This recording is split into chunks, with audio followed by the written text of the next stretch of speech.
It's the best of. You've been voting in all week, sending your emails. So here's the clips that you wanted. Karl Pilkington in the chair now. The talked about the acclaimed Educating Ricky. Right, well, just in case anyone's new, doesn't normally listen. Yeah. Basically, I'm educating Ricky. Yeah. Do a bit of research in the week, find stuff, news, history, anything that's interesting. 3 stories. I give them a nice little headline. You take your pick. Yeah. Between now and 3, you're going to learn 3 things. Yeah? Yeah. So, the headlines are, I'll be no buying one of them. Give us that again. I'll be no buying one of them. Nice, okay. Yeah. We've also got hippopotamus. Okay. Okay. And can you believe it? Can you believe it? Well, I'm going to go for hippopotamus. Hippopotamus? Hippopotamus. Right, well, this one, it's... I'm not going to take the credit here. I heard Christian talking about this on breakfast, right? Because it's a good story that happened. Basically, I don't know if I told you about it last week when we were having our spaghetti, but I think you did. Right, I know what it is. I know what this is. Okay, I've not heard this. Right, there's a little midget. Right, there's a circus. I'm loving it already. Circus going on somewhere. I think it was in America. Yeah. And is that present day or old times? I'm talking like in the last 3 weeks. Okay, right. Little midget. Circus, really packed out show. People are loving it. Steve, you'll ask the same question I did. I know. So there's a little midget jumping up and down on a trampoline. What circus is this? Right. Pay good money to see it. So everyone's clapping, and he's getting carried away. Because he can't believe they're loving it. I didn't know they'd like a little person on a trampoline, but they love me. But you know what it's like when, if there's a crowd of people sort of encouraging you to sort of go higher and stuff. Yeah. And I'm sure he knew it was getting out of hand. But he was jumping and he was coming down the road going higher, and he's going really high in the air, right? So he's doing this, crowd are clapping. There's a hippo, right, just sat next to the trampoline getting ready to come on and do his act. Oh, right, I thought he was in the audience. There's a hippo getting ready to do his act, Steve. Yeah. So he's a ventriloquist. What do you mean he's sitting by the trampoline waiting to do his act? Because why does he sit in the dressing room and they go, 5 minutes, Mr. Muss, 5 minutes, Mr. Muss. So anyway, right, so the hippo's there. He's getting annoyed because the midget's he's going, how can I follow this? This is really annoying. They're going to be, no. So he's thinking, he's already done the trampoline, my pogo stick out, he's never going to work. Yeah, go on. So there's a hippo waiting. See, it's a great story, and I just know he embellishes it or it gets slightly wrong. Go on. So there's a midget jumping up and down. The hippo's getting annoyed. The crowd are going mad. The midget's loving it. Can't believe his luck. Although you think he probably knows he's dicing with danger. Yeah. So next thing you know, they're all saying higher, higher. He gives it one big, heavy sort of landing on the trampoline. Goes really high, but goes off at a funny angle. Oh, hypotenuse. Okay. Yeah. And sort of flies out. Hypotenuse! Sure. Flies off at a funny angle. Ooh, dear. Hippo's there, swallows him whole. Crowd are clapping, thinking that's why the hippo was waiting there. Rubbish. Rubbish. It's not rubbish, though. But no, maybe there was an accident in a circus with a midget and a hippo, but at no point was this hippo waiting to go on, going, come on. The midget flew off at hypotenuse and landed in the hippo's mouth and was swallowed whole. This is what you embellish it. That is great. And I have to say, though, Rick, when I heard midget, trampoline, hippopotamus, I was thinking accident waiting to happen. Yeah. So... Yeah, maybe. I mean, it is that you should never put those 3 together. Never. It's a recipe for disaster. Everyone knows that. Midget, trampoline, hippopotamus. Are you mental? You're asking for trouble. Well, you know when he told me it, he said, and the midget, he didn't mention the hippopotamus, and he said the midget went on, and soon he fell off, and the hippo ate him. And I said, sorry. What was the hippo doing there? He went, it's a circus. I've never heard of a circus having a hippo. No, what do hippos do? do? What can they do? You can't train them, can you? Aren't they like very deadly? They're huge, aren't You can't have a hippo in a circus. You're not thinking of Zippo. they? Isn't he the clown? Yeah. And it wasn't some sort of where Zippo was eating a midget and it's some sort of horrible sexual act. No, it was definitely. I heard it on breakfast, right? Oh, okay, sorry. No, it's definitely fact. Yeah, okay, right, truth. okay, good. Well, let's play a record then. 4.9, I'm Ricky Gervais, with me Stephen Merchant. It's the best of. You've been voting in all week, sending your emails, so here's the clips that you wanted. Me and Karl went out, right? With me and Jane, Karl and Johnny and Gigi, wasn't it? Gigi, Is it important who went? No. Okay. But we're walking on the street, Karl was there though, and he can back me up on this. We had a curry, we were walking back, and this little funny homeless fella, didn't he? Mm. He, I got to tell it before I go, didn't he? Yes. He came up to me, right? And he recognised it. And he came up to me and he went, oh! He said, I've just nicked 5 of your DVDs from HMV. And he shook my hand. He was so happy with it. And I went, right, excellent. He went, all I do is I just swing the bag over the top. Like that, when I'm going out. And he had a bag full of DVDs, didn't he? And he was so pleased to tell me that he'd stolen. That great. He said they're going like hotcakes. He said they're going up, of course they are. Yeah, you're nicking them. I know. We get paid for them, though, don't we? So not the stolen ones? Don't we? No. What do you mean? Did you sign them for him? I know you were, you idiot. What, so, he just nicked 5... Yeah. Well, Yeah. You say he was homeless, was he? Well, he don't know, maybe. No. Surely, how would he have seen the show? He'd just walked past Curry's one morning. Dixon's. Yeah. That's the idea. Seen a trailer for it, thought, interesting. I don't know if he was homeless. I didn't go into his home Sure. life. He shook his hand, though, and... But he made Karl look smart, do you know what I mean? So, how does he sell them? Where does he sell them? Does he go to people and go, do you want an office DVD? They're not nicked. yeah. 4 quid. Yeah, exactly. Are these stolen? No. No. They've still got the tags on them. Well, it's like those people who, you're those cab drivers that you'll meet at sort of 3 in the morning who've just got a car. Yeah. And just went out with a car. Yeah. And just, I'll pick people up and charge them. Yeah. I got in one once. I said to him, the guy just pulled up. I said, he said, I was in like East London. I'm going back to North London. I said, yeah, going to Swiss Cottage. He went, sure, hop in. We set off. He went, do you know the way? I said, well, not really, no. I thought you'd know the way. You're in a cabbie, aren't you? He went, no, don't really know the way there. I said, have you got an A to Z? He went, no. I thought, well, if you're going to go out just on the, just winging it as a cab driver, Yeah. 2 things, take a map and a torch. He didn't have either. He said, well, I'll probably get to Camden. I said, right, I'll direct you from there. Drove on for about 5 minutes, making conversation. About 5 minutes later, he went, do you know the way to Camden? I thought you knew the way to Camden. I don't really know the way. I thought it was... Oh. It was... Let me out. 4 quid. Exactly. And that's... I don't know who's got that sort of time on their hands, that they just think, it's 3 in the morning, I'm at a loose end. I think I'll go out doing a bit of cabbing. Wow. Yeah. Because your dad was a cabbie, wasn't he? Yeah, it was, yeah. Couldn't stand it, but it's good money. He was he wasn't like a chancer, though. What was he doing when he put that little Forrest Gump in a weedy bin? That was part of the cab company thing. They had to do like a charity event once a year, and he did it 1 year. Never asked him again. Tell us the story again. I'd rather not, because we got a few sort of complaints about it. Why? Why did you get complaints about it? Because he put a kid in a bin, and it's not the thing to do. So, but we could use it as a sort of sobering lesson for people. Yeah, tell it like a you shouldn't do it. No, yeah, but that's how I did it last time. But people still didn't like it. All the stuff I tell you, we don't take the mickey out of people on purpose. No. It's real life, isn't it? And that goes on in life. Yeah. My dad was saying that in hospital, though. Do you know how he's in hospital? Yeah. He did some jokes about old people and that. And he said, at the end of the day, if something makes you laugh, it's funny. Do you know what I mean? So, what are you meant to do? And laughing's good for you. Yeah. So... But being laughed at isn't as good for you, is it? No, but there's probably more people laughing at one person, so if you balance it out, there's only one person who's upset and there's a bunch of people laughing. So it's That's genius. Give me an example of that. Give me an example. Well, for instance, Karl Pilkington as he talks and the people listening. yeah.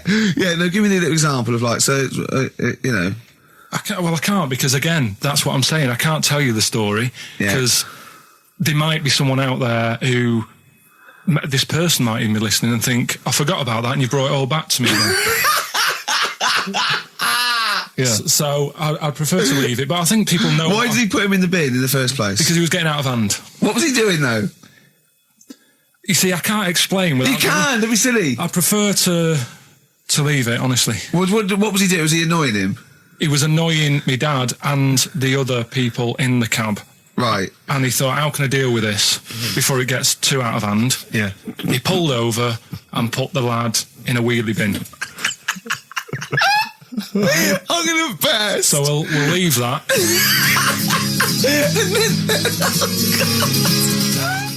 XFM 104.9. Ricky and I are on holiday. Obviously, it's Christmas time, but Karl is here in the studio. He's pressing buttons. All right, Karl? All right. What do you make of the first genetically modified baby? Oh. Are you worried about this? Do you know what did they do? What? Let me see what it says here. Well, isn't it just choosing the, eye colour? Well, this is the concern, isn't it? That in the future you'll be able to decide whether it's a boy or a girl, how intelligent it is, what it looks like, is it handsome, is it ugly? Obviously, no one will choose an ugly baby, and so on and so on and so on. And so it means that where will it lead? Where will it end, Karl? Are you concerned? I've thought about this a lot. What will us three look like in the future if they're being, genetically modified beautiful people? What will we be like? How will we be considered in society? True, yeah. Well, we've talked about this before, haven't we? About the cloning thing. Yeah. That's a bit weird. Yeah. But I don't think it matters, because at the end of the day, right, you might look like some other kid, but it's the way you're brought up that will change your features and the way you are, your personality. If you lie, you get a long nose, don't you? Well, no, but listen, right, because I remember when we, I was growing up on this estate. This is going to be good. Go on. No, it's not. It's just an example of how this doesn't work. Go on. So we don't need to worry, sort of thing. Sure. Right? Okay. So I'm growing up on this estate, and there was this woman about 4 houses down, right, who's a bit rough. All right. Didn't fancy her. Oh God, no.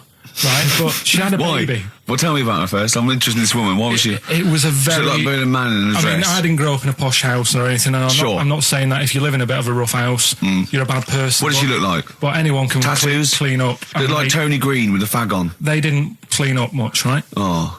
Which, even if you've not got a lot of money, you can still try and make the place look nice. Yeah. Right? But she didn't, and a kid used to take a horse into the house. Sorry. Whoa, Neddy. What do you mean a kid used to take a horse into the house? Where did he get a horse? Must have nicked it from somewhere. Must have done. You seen a horse in it? No. What, is that from outside the saloon round the corner? Yeah, was it just tied up with a bit of leather? Right? Oh, that's great. Did Big Jake come looking for it? I'd been out. Oh. No, sorry, let me get this. This was before the lynching stopped or after? Where did he get a horse from? What do you mean he must have nicked it? His mum said, where'd you get that from? I bought it. All right then, but keep it out of the kitchen. I don't want you going Catlin rustling.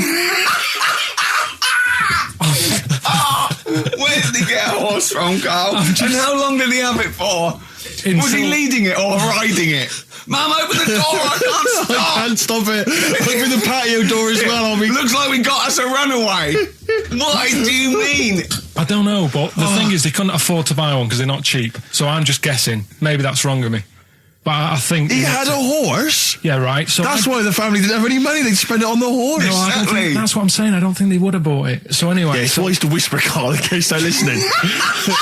Yeah.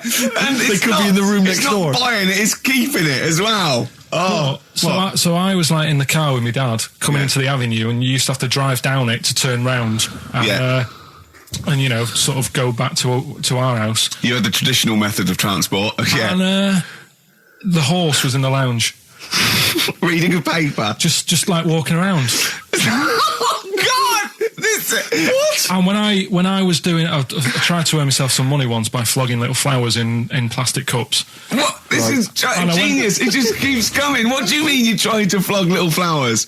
What do you mean? Wait. Let's play a record. Let's play a record and come back to this, because the story's going to just unravel and unravel. It's going to go on for hours. Let's play a track, deeper Karl. and deeper. It's like an onion, isn't it? We've created a whole world here where there's a man living with a horse. Just walking around the lounge. I come from the West Country. I've never heard anything like that. I just think of a big sort of like orange carpet and it's got a rediffusion telly and this horse going, I'm fed up in here. Exactly. This is really... I am not taking the rubbish out again. Yeah. Right, play a record. Let's have Velvet Underground. We've got that lined up. Oh, yeah, the classic from the first album. I'm Waiting for the Man. Let's come back to the horse in a second. Little flowers in pots. What do you mean? Velvet Underground and Nico, which apparently peaked at a disappointing 171 in the US charts. Think of that. And that's obviously Lou Reed, the Velvet Underground, and Waiting for the Man. Yeah, great track. So we were talking. We were doing White Van Man, and we got onto genetically modified babies, but and then somehow Karl started telling a story about someone with a horse, and then he got onto he was trying to make money selling flowers. Just do the flowers briefly. Well, hang on, I just want to recap slightly. So there was a family, and who had the horse in the family? It was... Because you lived on an estate in Manchester. So the mother was a right pig, apparently. Well, I don't know if that's you relevant. don't need to go that far. But what go I'm on. trying to do is like make a picture for you so you understand. What did she look like? Who did she look like? Bit of a, and no disrespect to her, bit like Pauline Quirk. Quirky, yeah. Right? Okay, I knew you were going to say that. Yeah. I knew it was going to be Pauline. Did she have any tats? Did she have any tattoos? I've never got that close to her. Okay, all right. So who had the horse? Was this her son or her No, husband? her daughter. Her daughter had stolen a horse. Yeah, from, I don't know where, I think there was some stables down the road or something. And they kept the horse in the house with them. They kept it in the house. Did But they didn't get have it caught? for long. No. Sorry, and you said you were in the house one day and you saw the horse in No, there. what happened was, I was, they did this thing at school about raising money for charity, right? For some local charity. And they said you can do anything to raise money. And they came out with all these ideas and I thought, that's good. What was the charity? But I don't know, I thought, forget the charity. Yeah, that's I'm just a good charity money making overweight. So- You're a charity. So I asked my mum for some, because she used to have a lot of flowers around the house. Sure. I said, can I just take some snippings off them? And I'll go and buy some plastic cups. And got some soil out of the garden, planted the bits of plants in them. Yeah. Got a tray. Yeah. Had about 25 plants on it, selling them for 25 pence each. Excellent. Did you sell any? Yeah, so loads. Did you just cut? You didn't just cut them and stick them in the Yeah, soil? they wouldn't have survived. Oh. But I think people sort of thought, well, good on him for trying. But anyway, so I went round to theirs, because I thought their house could do with a bit of colour and stuff. Yeah. So it's a bit rough. So as I went... The horse went, thank God for that breakfast. They've been feeding me kitty cat. So I got up to the door, and they opened the door, and it was one of them houses where no carpet. Yeah, a horse in the living room.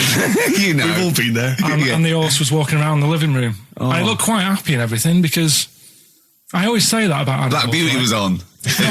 Yeah. Well, think about it, right? If you were a horse, where would you rather be? In a little wooden hut with a load of hay, or in like a house with a Central heating. 3-piece suite and a telly and that? Telling you that. No, but I was saying this the other day, And an Atari. right? I was walking through London. the Commodore other day. 64, Yeah. rubbish. Exactly. Walking through London with Suzanne, right? Yeah. And do you know, like homeless people always have dogs. And she Yeah. said, "Oh, I hope she looks after it." I said, "They've got that dog is happier than most dogs, Right. Because people always walk past and give it a pat on the head. Yeah. It's with its owner all the time. Yeah. It's out in the open. It's not locked up in a house. Yeah. It doesn't You know what I eat, mean? but other than that... No, it does eat though. They're always all right. So that's what I was saying. I think this horse was doing all right for itself. Do you know what I mean? Well, not many horses have got their own house. Exactly. For a start, yeah. But anyway, that's what That's what by we're the talking by. about. Yeah. So anyway, this family, who's a bit what we were talking about. It was about cloning. Genetically modified kids and all that stuff, yeah. Right. Now, what I'm saying is, you could say, right, Steve, you could have a baby, right? Mm-hmm. And Ricky could see it and say, God, I want one that looks like that. Yeah. Right. It could happen, Rick. So Come on, work with him. So you take it to the doctors, and I don't know what they do. They inject it with something or whatever. Yep, that's how it's done. Yeah. And get a little baby, and there it is. It looks the same. Now the thing is, you separate. You both go off and do your own things. Yep. Right. Now, you look at Stephen. You look after your baby. Yeah. You treat it well. You give it good food and I'm a that, good dad. all the vitamins and stuff. Yeah. Ricky just gives it cheese. Right. So then it changes its looks. It goes a bit fat. It gets tired easily and that sort of thing. Now, when this family, Why am I just feeding a baby cheese? right? This family who had a horse in their house. Yeah. They had a little baby, and my mum went round and said, "You're not going to believe this, but it's a beautiful looking baby, right?" Yeah. And I was like, well, And the weird thing is, it was a good-looking kid, but as time went on, they didn't really look after it. And I'm not saying like abusing it, but it used to run around. It used to play out till like 10 at night. Yeah. It used to chase cars. Right. It was a bit. Did it have hooves? Yeah, no. chase cars. Right. What sort of kid chases cars? Oh God! Was it called Rover? Did it catch stick? It's Liam, it was called, right? Right. Now, the weird thing is, it was a good-looking kid, but as time went on, and all that, like, not eating properly, and its hair was all patchy. It's not Liam Gallagher, is it? And chasing cars and that, and it became an ugly kid. It's definitely Liam Gallagher. And that's what I'm saying, right? You can clone all you like, but at the end of the day, it's how you brought up. Brilliant. Wow. Life. Wow. That was a hell of a point. Oh, God. But am I right? Oh, you're always right, Carl. I'm looking at Gervais with me, Steve, and Karl. Karl, why have you got a headache? You got a headache? Just a bit stressful because the moves on this week. Oh, you're moving house? Oh, by the way, the XFM listeners came round to my house and bought the futon and table. Did they? Were they happy with it? Quite normal. They were well happy. Yeah. Couldn't believe the luck with it. What do you mean quite normal? What do you mean quite normal? Well, it's always a bit scared, isn't it, getting people round. I imagine they were scared. Well, And were they excited to see you? Could they? I mean, they were, could you tell that they were pretty pleased to see you? no, I don't think so. I mean, You're Karl Pilkington.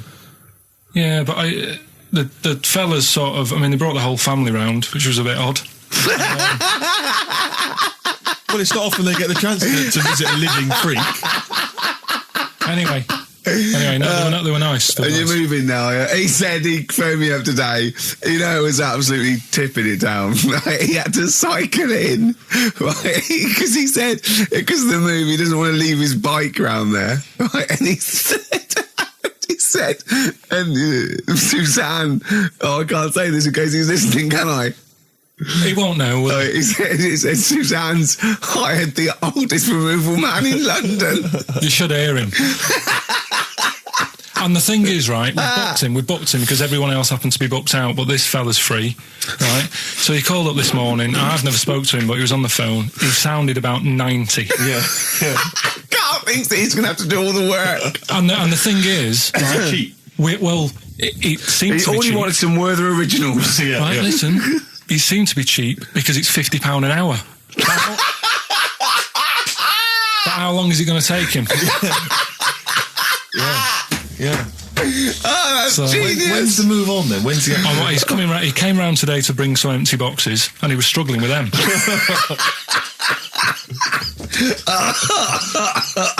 So it actually happens on Wednesday. Oh, God. Anyway, I woke up this morning, yeah. Feeling fine. It's not a blues song. And I turned my phone on, and it was from Karl, and it went, "Forget it, I've made my mind up." And I thought, Wow. what is that?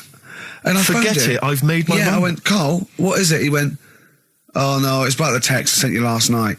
I went, "Well, what was it? I just got this text." He went, I was just wondering, I was thinking last night. He said, supposing you had to have your hands removed, Sure. right? And the doctor said, well, you can either have them stay like that with stumps, or I can sew feet there. What would you have? And I was bleary-eyed, and I went, the stumps? He went, yeah. I went, all right? He went, yeah. And then And what that- was his follow-up text to that? And then I got the text, it was obviously before it, and it went, and it was like quite serious. What would you do if Sarah's not doing your hands? Would you have stumps or the feet, right? Now, the way, when I said he's made his mind up, and I went the stumps, he went, yeah. I think secretly he decided on the feet, but was too embarrassed to tell me. there's a little bit of what would you do?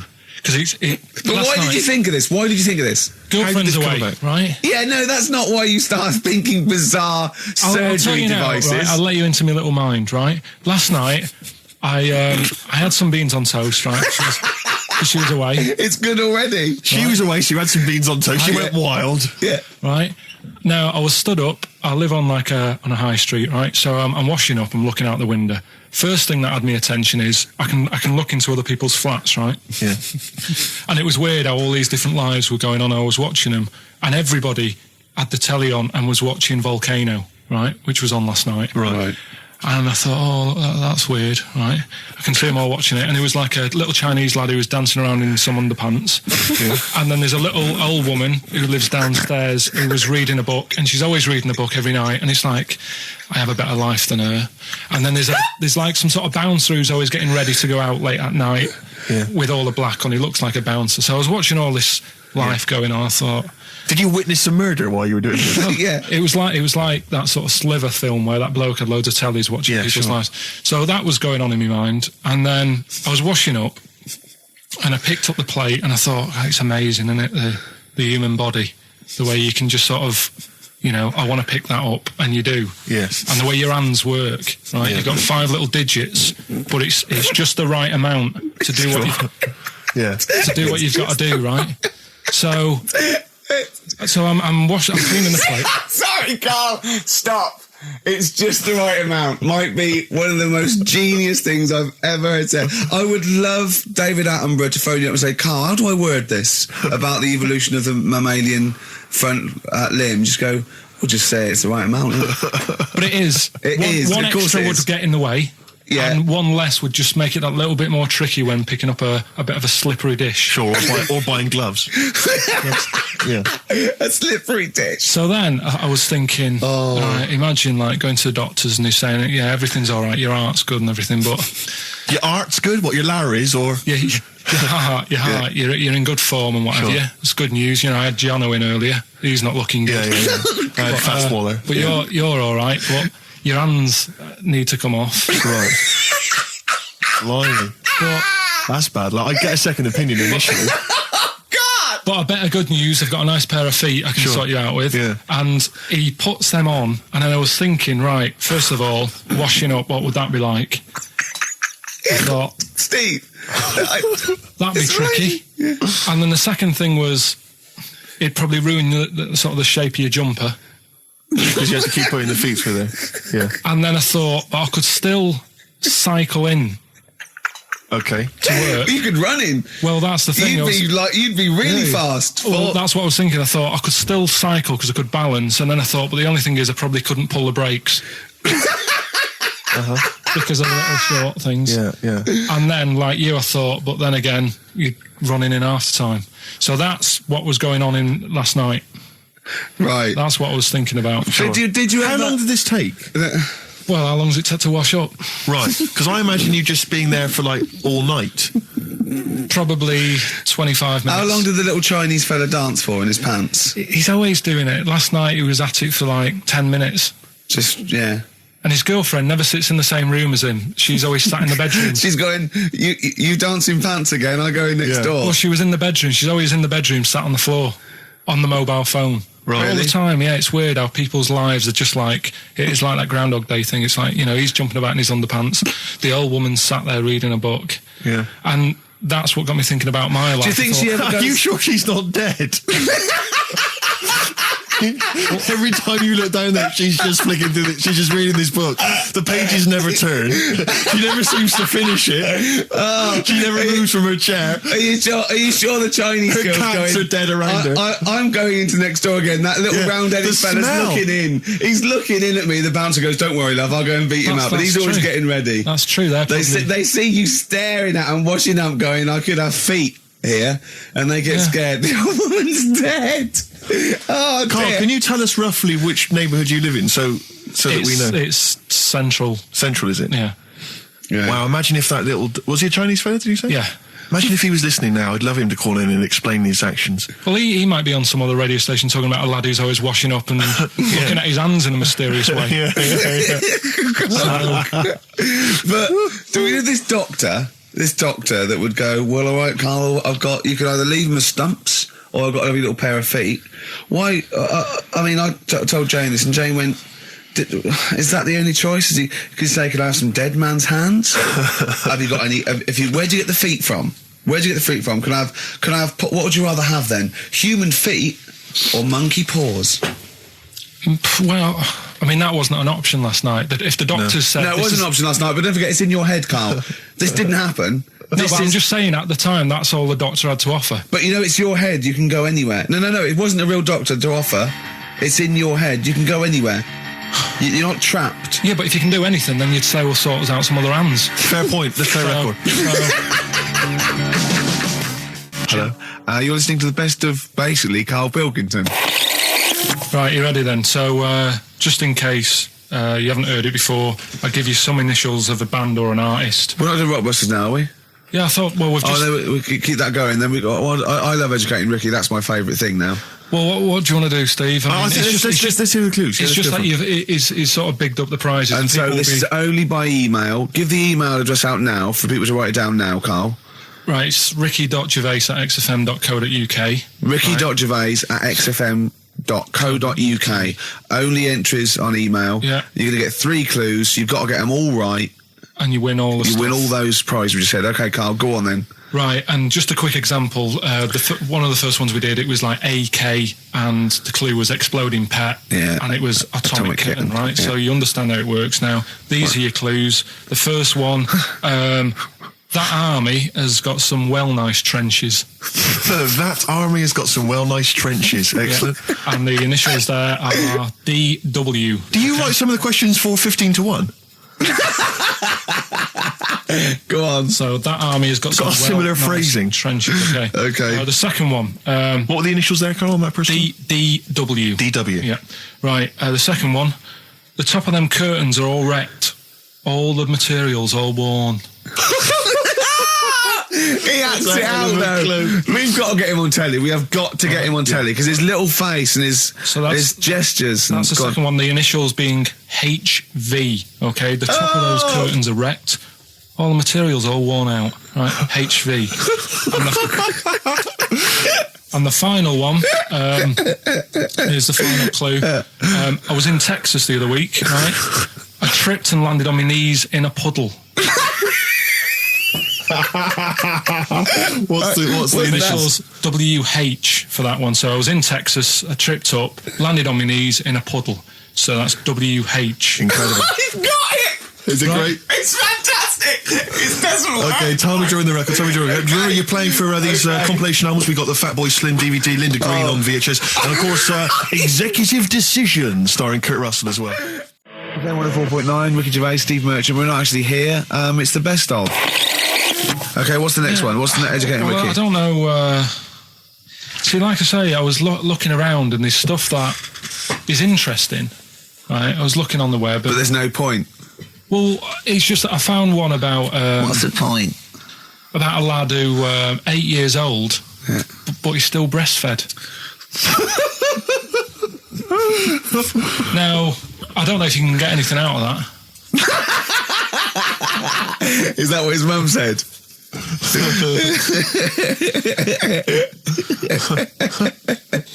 So, what do you mean I don't know if I can get anything out of that? You don't need to. No, it's just that, you know... Where did you read that? That was on the internet. Oh, well, yeah. You're always unspecific when you mention it. It's just it was on the internet. Well, I'm trying to think what I put in. I think I put in Y to see if I'd confuse a computer. And then, Karl, you are... No, honestly. I did a search, put in why, and he came up with funny things that, like, why is this person doing that? Why is that? And it had a picture of this 8-year-old lad, sort of, you know, on his mum's nipple. And it was saying, you know, is this healthy? You sure that wasn't asking you that question? What? I put in why? Just to confuse the computer. Like, we go, what do you mean? Yeah. Stop it. Yeah. Oh, look, last week I was walking home with him and I went, he was saying so much stupid and I went, I've got a competition for next week. Let's do a phone in and it's called Karl Pilkington, Genius or Fool. Yeah. Right? And he went, No. I went, why not? He went, well, it'd be confusing because they say there's no difference between genius and being a fool. You do that, don't you? No, but it's rubbish. And people say there's a fine line between madness and genius. And, you know, it's a ridiculous soundbite. They don't say there's a fine line between a genius and an idiot. Well, the people who do are idiots. Yeah. So what would you do there, though, just to sort of wrap that little thing up? What would you do? That lad loves his mum's his mum's milk. What are you asking me to come up with? No, I'm a just title for the story. No. It's just what would you do? Right. What do you mean? What would I do? Well, it's causing a bit of a problem in the area. Right. What area? In America, I think it was. Oh, America are a problem, are they? George Bush is worried about this kid who's breastfeeding at 8. Imagine it like this, right? Right. No, so, Carl, what are you asking me about this spurious story you saw on the internet? I saw it on the internet. There's an 8-year-old lad. He likes his mum's milk, and it's saying, "Is this right? Should it?" No, be it's going not. on? But what do you want Ricky to do about it? It's not his responsibility. yeah. No, but the little town that he lives in, they're all causing an uproar, right? Going, this isn't right. I can't let my kid play out in case he's in the garden with his mum getting a bit hungry, right? So, what should they do? Because his mum's saying, well, he likes it. Yeah. And he, So what do you do? I don't know the laws. No, but I'm not asking you to sort out the laws. I'm just saying, if you lived in that neighbourhood, what would you say? If you went up to him and said, look, everyone's getting a bit fed up with this, look. I'd say, what would I do? What do you mean, what would I do? what are you asking me? Right, it doesn't matter. No. What are you asking me? What are you asking me and Steve and the public? I'm just saying, say if you live next door to this woman. Yeah. Right? The kid's hungry, 8 years old. He's out playing on his bike and he goes, Mum, I'm getting a bit peckish. And he goes, all right, son. She whops one out. And he starts having his milk, right? You live next door, you're putting your washing out and you see this going on. You're getting a bit sick of it because it's gone on for months. 8 years, I assume. Why is it your business? Why are you such a nosy neighbour that you're concerned? What would you do, Carl? Let's turn it back on him. Yeah. What would you do? What's your solution? What would you do? Well, I thought I'd say, right, why are you doing this? And she'd say, because he likes it. And I go, all right then, put it in a bowl first. And you think that would sort that out? No, because I was thinking about the whole thing, right? And you do that when you're a baby and everything's all right, innit? Yeah. No one bats an eyelid at a little baby having a bit of milk from its mum's breast, right? Yeah. You'd almost say it was natural. But you grow out of it. It's like you don't see. It got me thinking about things you don't see. And you don't see. Did you put this into a computer? Show me things you don't see. What else don't you see? Well, you don't see, like, an old man having a Twix. You never... So what? You know the terrible thing about all this, Steve, is he's right. You don't see it. No, I know that's a terrible thing. So what they have got, right, they've made old man toffees, haven't they? They've come up with Werther's. Is that a song? Oh God! You don't see it.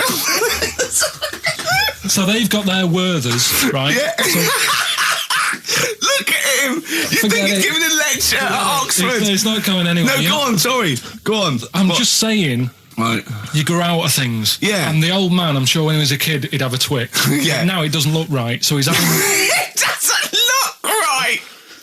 So... Right. I don't think Werther's originals were specially designed for old people. I think they were sweets that just happened to have been made for years. That's why old people eat them. Yeah. They didn't go, hang on, there's a market here. I've noticed old people aren't eating Twixes.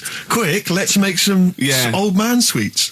But the little advert, he gives it to his grandson as well, doesn't he? He goes, have a Werther's original. No, I think it cuts though before he throws it back in his face and goes, get me a Twix. You've been voting in all week, sending your emails. So here's the clips that you wanted.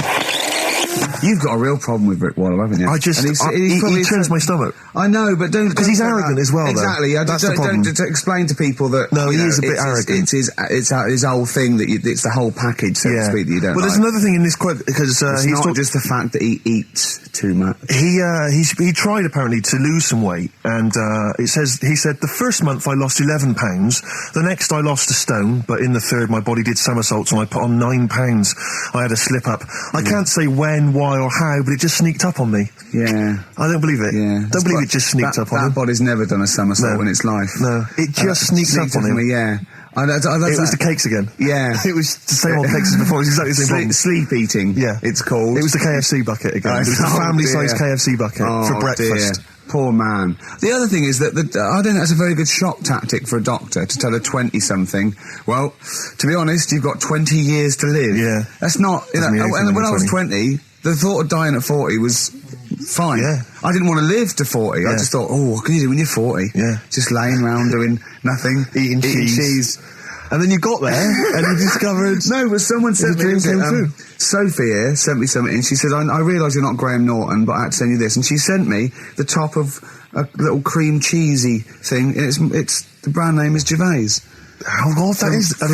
They've named a cheese after you. I think it's a big French company, and this is from the Czech Republic. It's all over Europe, and so That would be a dream come true, wouldn't it, if they named a cheese after you? No, I think it's probably ancestors, and so I've cheeses in my blood. Sure. Quite It literally is, yeah. Another heavy Friday night, was it? It comes out of pores like those Play-Doh things. I can squeeze out different shapes. Jane, bring the Stilton in. It's Friday night. This isn't fried. Exactly. But yeah, so we can't really have a go at Rick Waller. I eat too much, but But you're not big. I mean, one of the other contestants on the Fat Club, Celebrity Fat Club, is another one is Jono Coleman. Oh, we love Jono. Now Jono, I don't know, you know Jono, he's that guy who does, he used to be on TV, and I think he does a breakfast show on a rival station, doesn't he? He's happy, isn't he? He's so true, and he's a really nice bloke, Jono. But It's funny because he does a breakfast show on Heart, which is wrecking his own. There's a bit of irony. I love Karl. Thanks, Karl. Do you know what I mean? I love you. I can see where you're coming from. Yeah, that's good. But we've met Jono a couple of times. We saw him at a couple of, not wishing to say not to show off, but a couple of awards dues. Yeah, like that's showing off. But like people would have seen dead there. Well, yeah, but we went to one where everyone was in like tuxedos or suits and ties. Not Jono. Jono was wearing a pair of Bermuda shorts, Big Bermuda and a shorts, Hawaiian knee-length Bermuda shirt. shorts with just these little. But I saw him again another feet. time when he had shorts on at a similar event, and I've seen him since in the street, and I'm wondering if he can wear trousers. I don't think he can actually wear trousers. I don't know if there's a medical reason for that, whether he's just, his legs are too fat. I think the material is a waste of money. I think it's just that you can get shorts that big and they're comfortable, and I mean, to be quite honest, I don't want to squeeze into a tuxedo anyway. So if you can go, I'd love to turn up those things in Bermuda shorts. Well, of course. Flip-flops. But do you think he started off by wearing, maybe he just had the upper half was a tuxedo with the tie and then the thing, shorts for and the shorts comfort. underneath, and he would just have to come in, kind of sneak behind, a sideboard. Potted plants. Or a potted plant, or bring his kids ahead of him. Yeah. You know, you are wearing trousers, aren't you? You're wearing trousers. Of course I am, In you go. Kids move a bit. Well, no. Exactly. Of course I'm wearing trousers. Why would I? I'm wearing trousers. And then you just thought, this isn't fooling anyone. So now I'm going to make a wacky effort to sort of, The next zone is, I've heard he's going in a grass skirt and a garland around his, and he's going to come in limboing. But you did ask if you could go to the BAFTAs in a dressing gown, didn't you? Just for ease. Yeah. Yeah. Right, is this talking about diets and stuff, right? Go on. They've come up with a drug that they tested it out on a mouse, right? They said, it's a problem that weight is a big issue in the world, and, a lot of people are depressed, and that probably like Rick Waller. Well, I'm depressed looking at Rick Waller. Well, Oh. I mean, you could sort out Rick by, Jono is an old man, he's got loads of money. He's not old. No, but he's getting on a bit, right? He's about No, but my hang on a age, minute. you- What I mean is he does his own shopping, right? So I bet it's Sorry. hard. What do you mean? Because he's like, how old is he? 35. Right? He's got loads of money. He does his own shopping. So when he goes to the supermarket and he passes, the sponge cake section, it must be tough when you've got loads of money to burn that you go, just one more. Yeah. One more.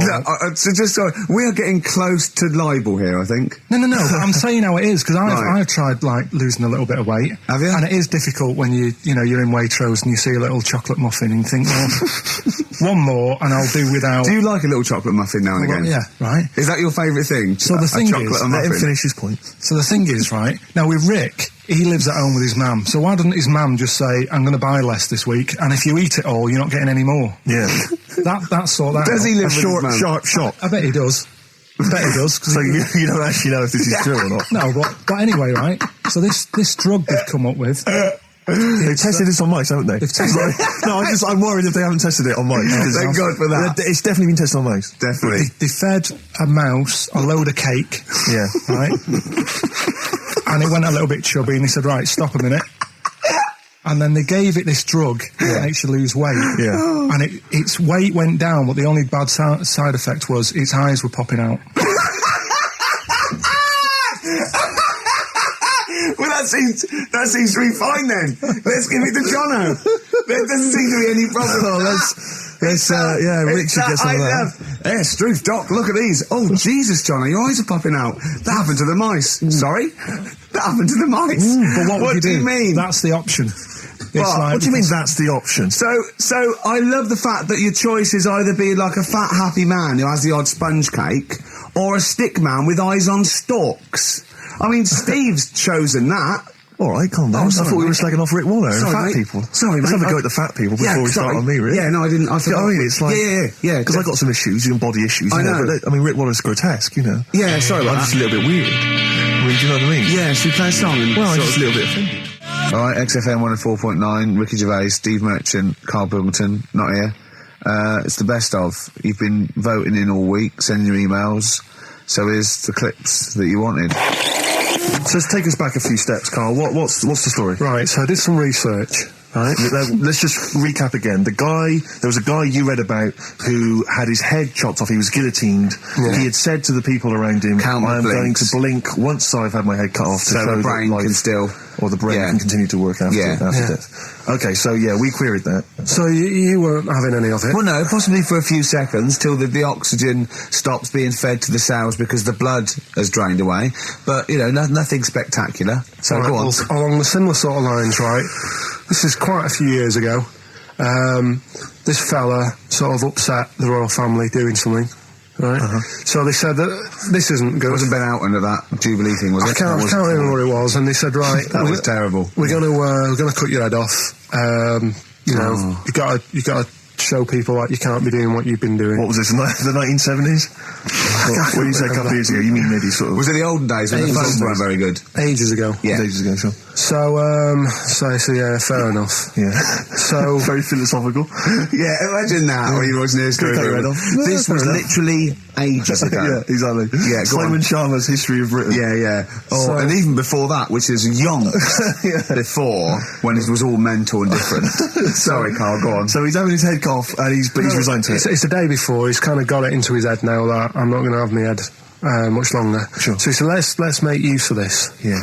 He said, I wonder how long like the body can stay alive without the head on it, right? So they were like, oh, I don't know. So Who were?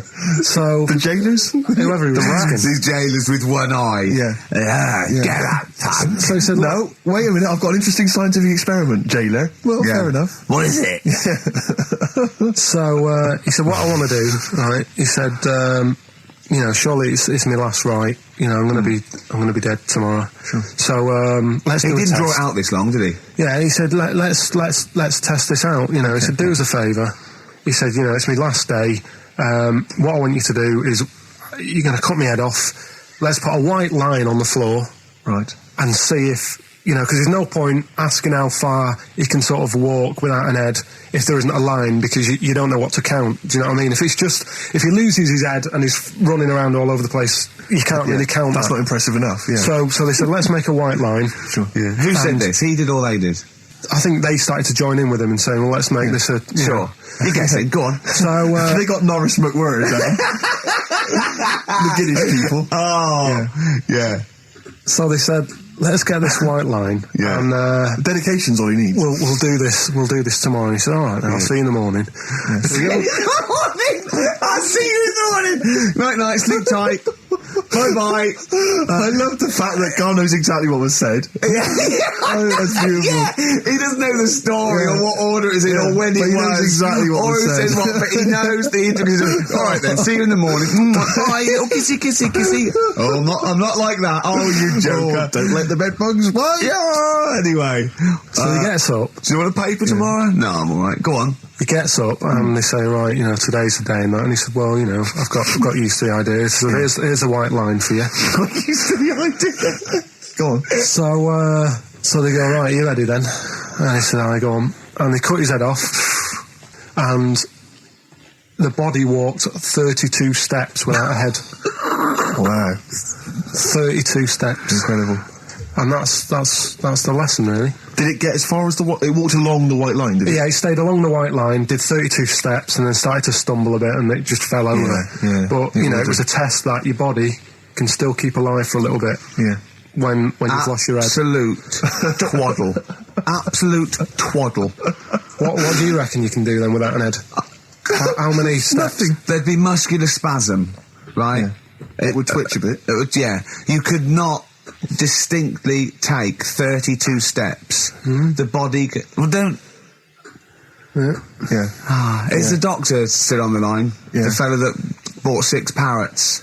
Yeah. And, you could have got 32 steps. Right, so A you don't beheaded believe man that. doing a bit of line dancing. Right, you don't believe that. But something that you do believe that a cockroach can live a week without an head. It can.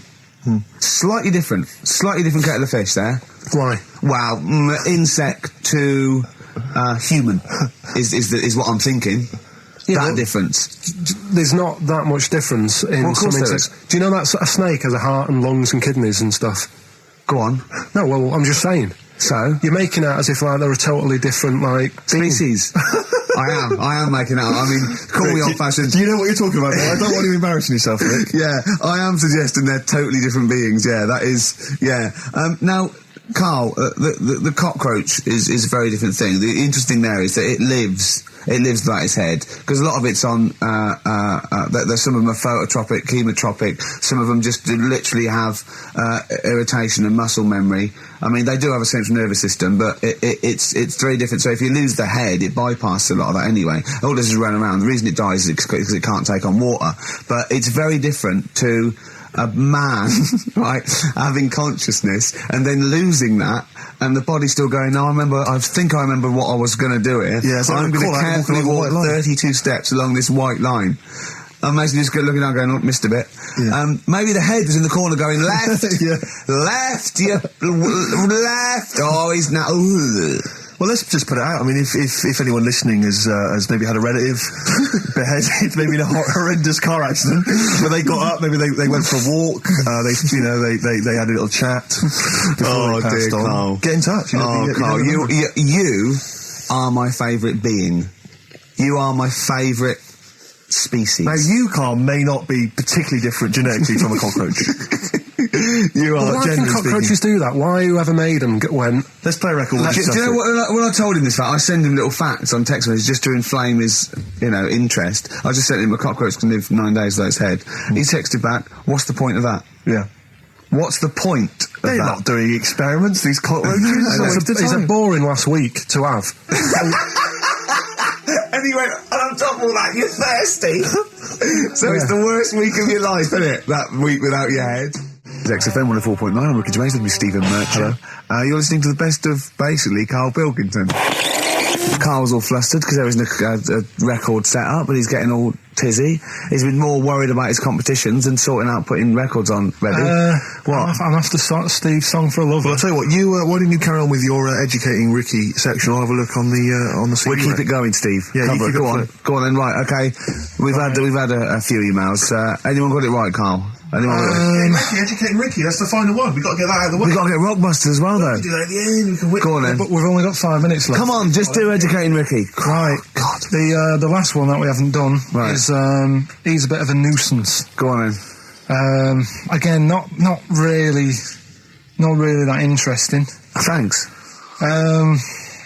No, again, I spoke to you in the week, and I had much better things, like when I tell you about Brian Blessed climbing Everest, and for some reason it made him, it played havoc with his belly, and What? he followed through, and he had to clean up. Shut himself? Yeah, using ice and snow. Why are you telling me that Brian Blessed... in what way is telling me that Brian Blessed shit himself once in any way educational?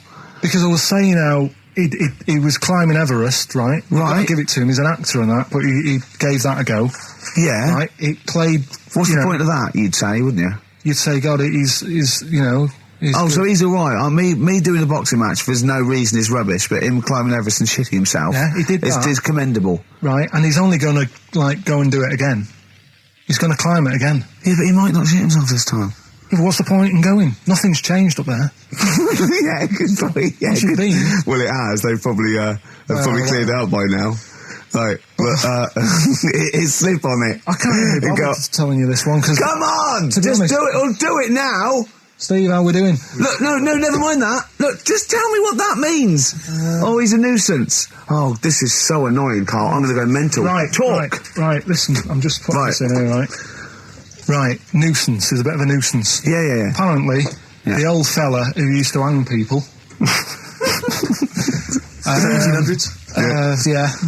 He used to be able to tell somebody's weight just by looking at them. Right? That's a bit of a bonus fact. We'll be the judge of that. The thing that I wanted to tell you is money for old rope. Do you know what I'm saying? I can't even be bothered. Yes, you're going to tell me now. Come on, Carl. I mean it. Basically, money for old rope came from the... right. What was all that about? He can tell someone's weight. What was that bonus for? fact. And blind blessed shitting himself. What are you... What? No, tell me that now. You nearly made me swear then. I'm getting really annoyed. I'm getting really annoyed now. Tell me this fact, Carl, or I'm going to go mental. Come on, Carl, time's running out. More that people, years ago, when people used to be hung, right? Right. If you didn't like the person who's been hung, you'd go, God, I really don't like him. And so you never forget the time. Presumably if they're being hung, we take that as read. Yeah. So they never forget afterwards to get the hangman to get the rope and to cut it up into little pieces, and he'd sell them. He'd sell the little pieces of rope to people. See, Carl, that's the most interesting thing, if it's true, that you've come up with. Right, okay. And so so they sell the rope? They sell the rope, and it's money for old rope. Money for old rope. Meaning, like, God, it's easy to make money, all I have to do is cut it up and sell it. I'm cynical. I'm not so convinced listen, we're really tight. We haven't even got time for a last talk. We've got an ad break and we've got to give out... Okay, give the answers then. This is ridiculous. So, Steve, on. do you want to pick a winner? I've got a winner when you give us the answers. Okay, so the first clue was that army has got some nice trenches. Yeah. That was DW. Who's that? Dandy Warhols. That's brilliant. That's brilliant. All right. That's good, yeah. The second one, the top of them curtains are wrecked, all the material is worn. Yeah. HV, that's Holly Valance. Oh, he got a phone call for a woman saying I haven't heard it, and he was talking to her off air, and she went, what is it? Someone says, them curtains. She went, all right. He said, you know the thing around the top of the curtain is a palmet, not a valance, and he went, cut her off. Yeah, but my auntie's always making balances on everything. I'll tell you about that next week, right? I'm looking forward to that. Right. Is this the one that farted for 5 minutes? Yeah, the very same. Yeah. Right? So we'll talk about that. I was in Texas, I tripped up, I landed on my knees in a puddle, WH, wet knee Houston, right? Wet knee Houston. Yeah. So, you're a maniac. So, who's a winner? We've got Pete, Catherine and Laura in Newcastle upon Tyne. They're listening online, I assume, and they're going to get Digital. those great pieces. And remember, they've got loads of stuff. They've got the DVD here, they've got Linda Green, they've got Stone Roses, they've got another compilation, and Executive Decision. What did you read about Brian Blessed? Is it actually true, or have you lied with someone else? It was an interview with him in it. And what did he say? Come on, what did he say? He said I climbed Everest and I played of it with me belly. Let's talk about it next week. We've really run out now. Oh, you're a fool. All right, here we are then. Oh, Scorpio Rising, Death in Vegas on XFM 104.9, about 1:05 Saturday. Here we are again then. Ricky Gervais, Steve Merchant, Karl Pilkington. I can't believe our luck. Oh, all right, Karl. All right. Yeah, so what are we doing today then? Producer. Right. Well, Sorry, I always laugh instinctively when I hear Carl's name and that word associated. right. Well, why is that? Because it is. I had to come up with some new features again for this new year. Okay, I'm excited. What have you come up with? We are the backbone of this show, Carl. Yeah, we'll tell you. We've come up with some pretty. What's yours first? Right. Go on. Right. Well, Rockbusters. That's old. That's not a new feature. Yeah, but we'll keep it. Right. For So another you're bit. just keeping an old feature. Okay. No, it's an old favourite. I'm sure there's a lot of people that are going, phew, I was worried that he'd lose Rockbusters. Rick, I've just come up with a new idea. Why don't we just play some records that we like? There's a new idea for 2003. Yeah. Oh, you know what we can't, Steve? Because the library's out of order. Oh yeah, the record label, we can't get in there. We're not allowed to get in there. We had to scrounge something from Capital Gold. So anyway, right. Go on. So we got Rockbusters. What are they doing with the library? Are they getting some records in that we want to play? Is that their new idea? I know. Let's get some records in. Yeah, they they're want to thinning play. out the Gina G. Yeah. Four non-blondes. Goodbye. Give that to Foxy. Go on. Sorry, Karl. We'll do. We started Do We Need 'Em in 2002. Do we need them? Do we need them? Yeah. We'll continue that. Got a new one, haven't Explain that later. Yeah. Right? you? Yeah. And then the new stuff comes in. Ooh. Right. as always, I like to sort of get words and tweak them and stuff. Sure. Yeah. So I was thinking of either doing something with, there's a lot of weird rituals, isn't there? A lot of weird rituals? Yeah, there's weird stuff going on around the world. Okay. There is, yeah. And I was going to tweak that to rituals. Okay. Right. Again, starting with the title, the pun first, then working out what it is. Well, I found some weird stuff. Right, so it's specifically... Just stuff that goes on, like... rituals. There was... Most of the weird stuff I've heard about happened to you in Manchester in your early years. Well, in India, apparently it's good to have a flat head. So the... Again, just flirting, just bordering on the racist, but never really gets there. Always... Well, because there's no intent. There's no hate. It's just clumsy. It's stupidity. Yeah. Exactly. Go on. What do you mean? What do you mean? It's good to have a flat head. What do you mean it's good to have a flat head in India? We'll talk about it later. Brilliant. That's rituals. So You've hooked a few people. You've hooked a few in. Go on. All right, so we'll have that later. So it's essentially like Educating Ricky, only is specifically about rituals. Is that strictly speaking what it is? Okay. I suppose so, but then again, you could say radio is all the same because it's people talking.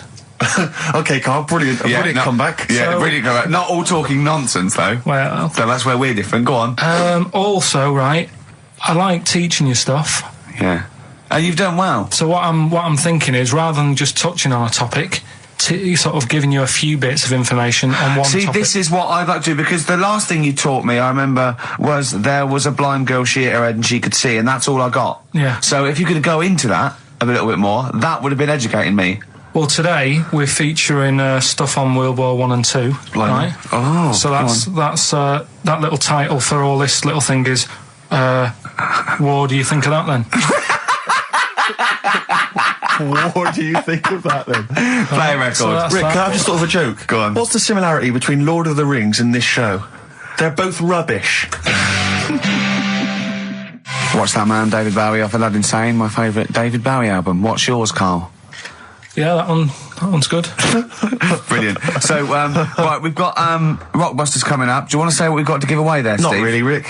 Is it really bad? Well... What's the film? What's the featured film? The featured film's not bad, I have to say, actually. You've excelled yourself there. Again, it's just one of those things where I think, what kind of XFM listener would want this particular goodie bag? I know before Christmas, Karl, you explained that the reason we were Carl's giving away... face, he's disgusted, because he just said, I do a lot of work to get these prizes. And I went, no, you didn't. I saw you. He went over to a drawer and went, I'll give that one, and that one. That's what work you put in. You nicked some... There's about 12 Jerry Halliwell videos, one of which we're giving away. It's sort of Rick, like, you've given it away. Oh, no. Yeah, if you'd like Jerry Halliwell's Body Yoga DVD, then, you know, that's one of the treats you can win. But it does, like, if you remember before Christmas, he said that he was giving away a kind of bumper pack of gifts that you might want to wrap up and give to various people. Uncle, one for Uncle, one for Auntie. But obviously Christmas has passed, so I don't know really what your excuse is this time. You eat a lot over Christmas, don't you? Get a bit fat. Fair point. Yeah. So, Jerry Body Yoga is one of them. The recent, on DVD, the recent series of Wiedersehen Pet. Yeah.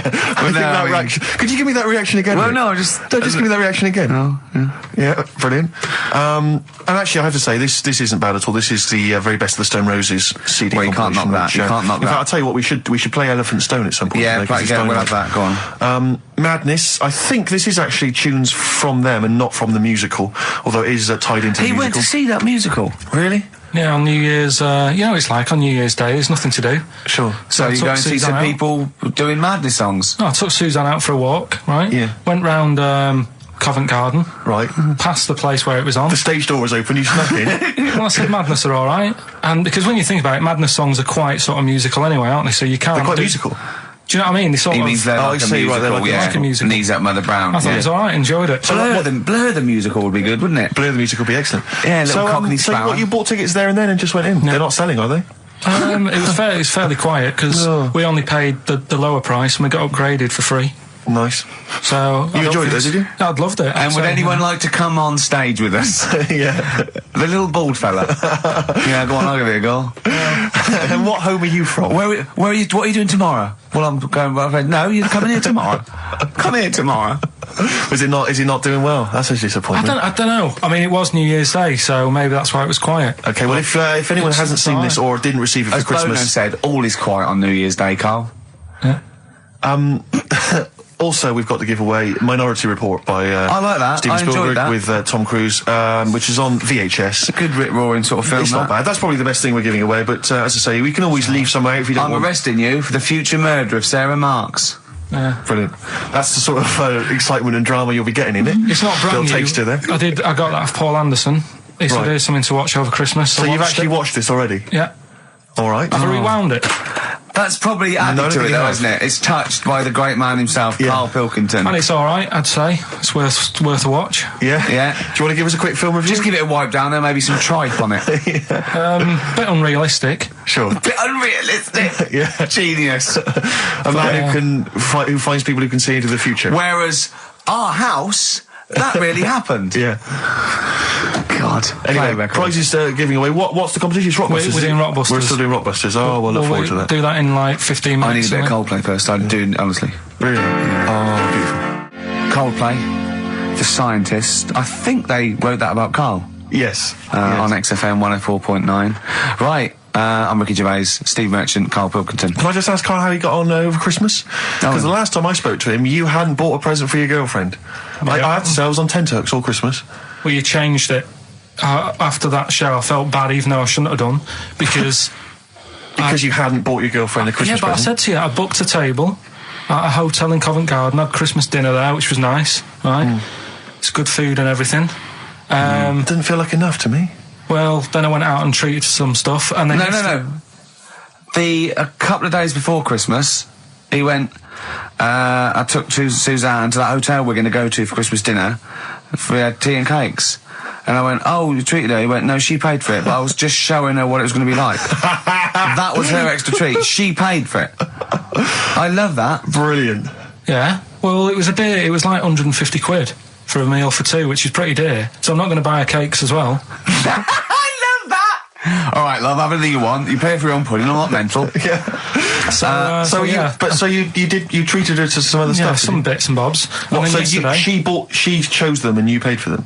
what, the presents? Yeah. No, Or you no. chose them and she paid for them, but, you know, it's the No, thought that counts. I got them on the way home that Saturday. Well done. And what Past did you some buy? shops. Well, just some bits. Might be personal, Steve. Well, I don't care. Just some bits. Yeah, Just but bits and pieces. leave out the personal bits. What bits? Just little things. And then yesterday, right? A monkey wrench and a new washer for the shower. Yeah. Some recordable CDs that you need for your job. Oh, So, dear. now, when you gave those presents to her, did her face light up? Right. I don't want to tell you what they were, right? But she wasn't that impressed.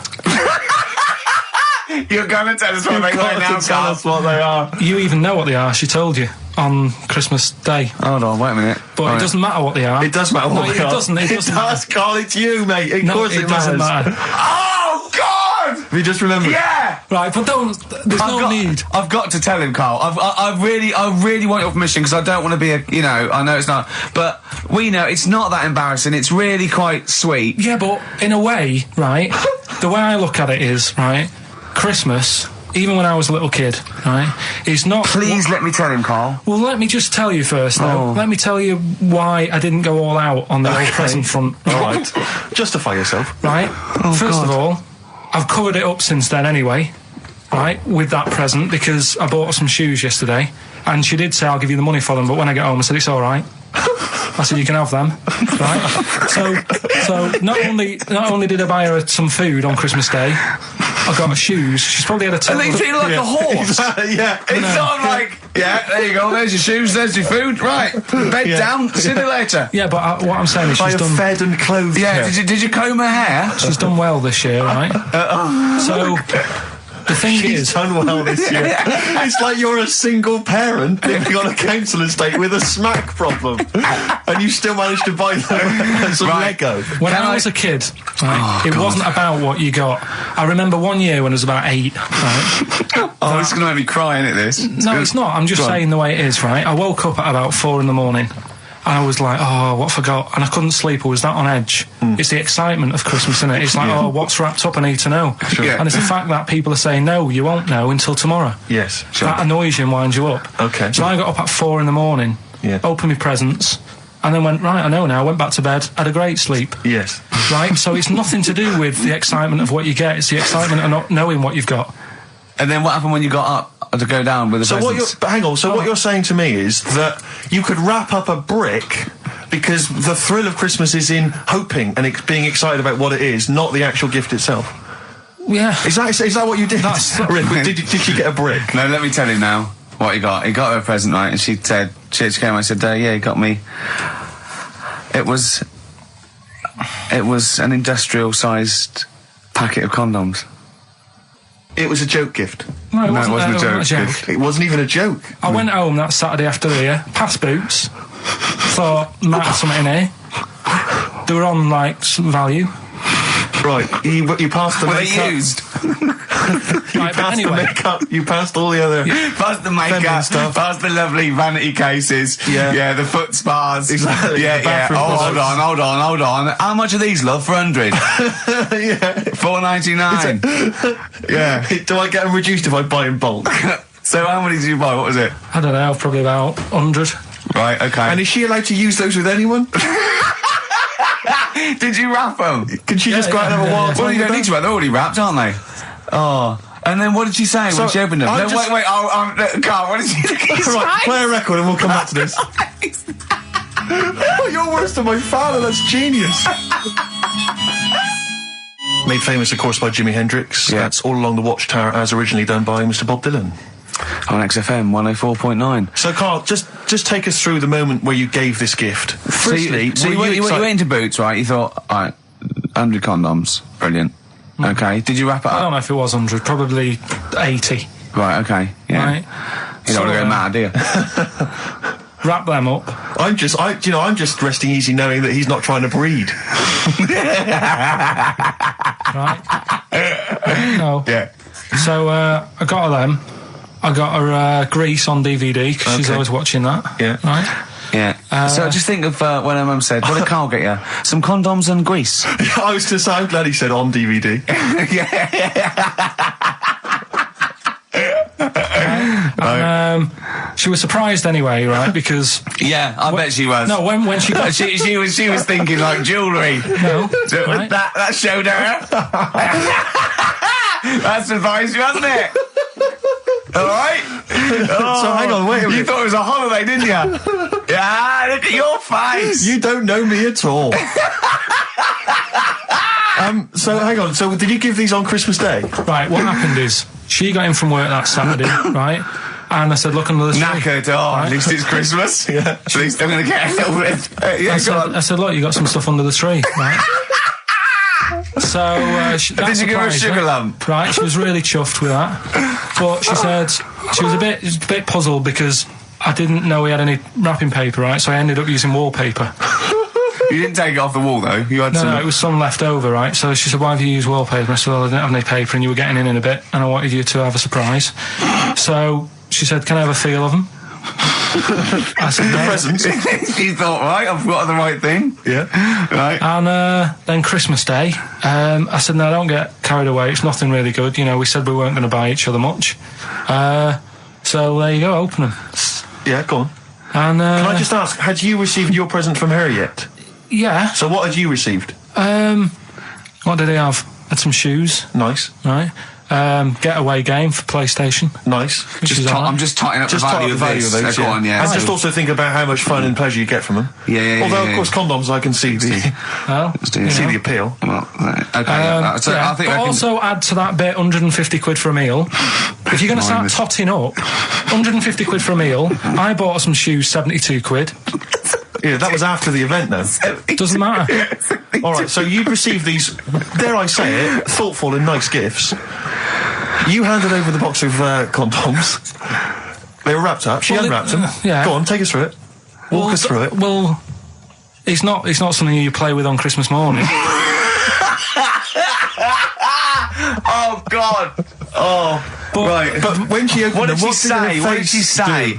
Well, I wrapped them twice as well, so she thought it was something really good. Extra It was like, protection. Right.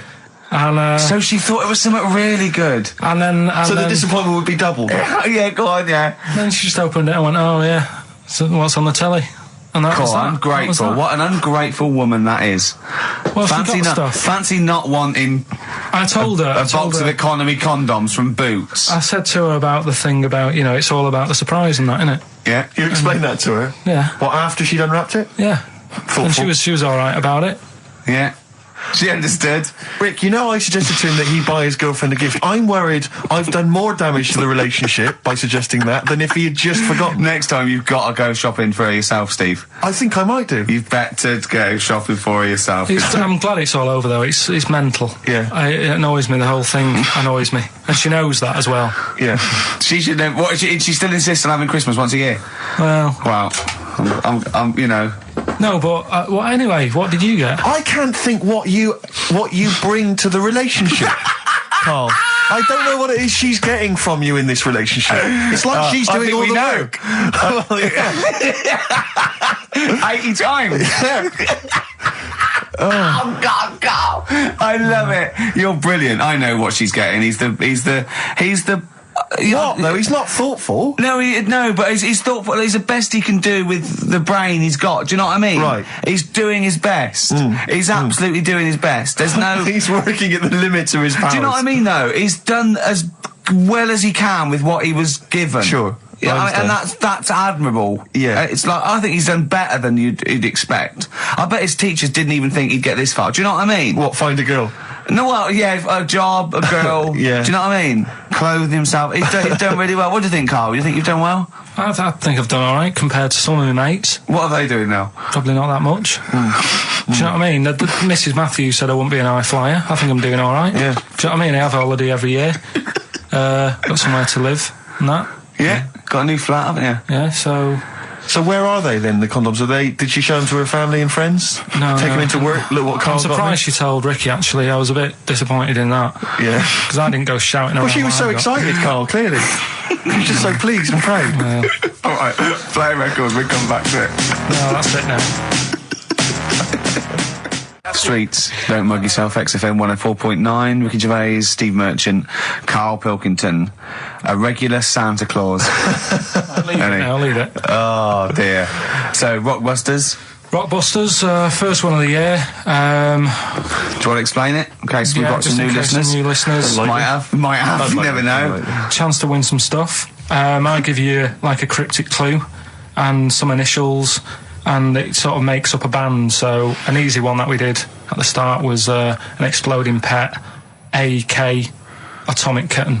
Yeah. That's how it works. So there's three of them. It's email only. You email in ricky.gervais@xfm.co.uk and you win all that stuff Steve was talking about. Right, first one, £42 for a torch. £42 for a torch, that's a bit pricey. That's D. Right? That's D. Yeah, right. Just give us it. Write that down. So £42 for a torch, that's a bit pricey, isn't it? A little bit of enhancement. Yeah. Bigging up his growth. Oh, Okay, God. that's That's D. The second one, he'll fit some chocolate to your feet. Say that again. He'll fit some chocolate to your feet. Is that he will fit some chocolate to your feet? He'll. Yeah. He'll fit some chocolate to your feet. And the initial there is A. That's A. Yeah. And fit some chocolate to your the third and final one, do you think your kid will get that strawberry for me? Do you Right. think? Say it again. Do you think your kid will get that strawberry for me? That's WP. Right, now, I'd just better warn people. You really got to get into the mindset of Karl here. These are not real cryptic clues. These are not cryptic clues that you do in the Guardian or the Times crossword. There's usually something wrong with them. It is usually, what's the word? Completely change the word in order to make it fit. Yes. Often. So just be careful. Don't be surprised. Exactly. Okay. Do you want to give us them again very quickly? All right. First one, £42 for a torch. That's a bit pricey, isn't it? All right, that's D. Second one, he'll fit some chocolate to your feet. I can't think of any. I can't think. That's A. And do you think your kid will get that strawberry for me? WP. Right, so Ricky.gervais@xfm.co.uk. Some great prizes to be won. Richard Ashcroft, Science of Silence. Steve, if there was a record of the week, that would be a record of the week. You're a big fan, I know. That's what I'm saying. Yeah. Let's make it record of the week. Yeah, that's record of the week. Richard Ashcroft. Excellent. Science of Silence. Brilliant. No one gives us anything anyway. These pluggers, they come in. We get things like homemade bands that they've pressed it in their garage. Yeah. You can hear their mum in the background going, "What are you doing?" Exactly. Mum, we're recording this for XFM. 104.9, Ricky Gervais, Steve Merchant, Karl Pilkington. Karl, what have you got for us? I'm just thinking, the irony is, we're the only people on this station, I think, who play their own records, aren't we? I know. There's loads of people who do. Rubbish. John Kennedy plays what he wants. Yeah, but he's on in the Yeah, middle but of the night. he's on Zoe 3 plays o'clock what in she the morning. wants. No Everyone one's up. plays. Zoe on Drive, she plays some stuff. What do you mean? What does she play? Fatboy Whatever she Slim, wants to probably. play. Here's another remix. You know. I won't say who it's by. Christian plays some of his own. Does he? Yeah, so Yeah, but they're probably novelty songs, aren't they, by you? right, listen, right, yeah, New Year and all that. He's great, isn't he? Rockbusters is underway. We're getting some good stuff coming in. I have to say, I'm amazed. Every answer I've had so far has been correct. I listen to the clues. I've got no idea, and I know you, Karl. I spend time with you. Have I you know how you seen the work. XFM listeners? Well, of course they're the same as Karl. Sure. Of course they've got the same mindset. Yeah. Oh. Right. So what did you do for New Year, incidentally? Well, I cocked it up a bit. Right? You're joking. Go on, You're here we joking. go. You're joking, mate. Go on. I went and booked a You table. got the wrong day. No, right? Booked a table at a restaurant that was shut. Right? What? I booked a table at a restaurant, and the one that I called, it wasn't the one. The call had been diverted. So Suzanne said, "Call them up and see what they're serving." Right?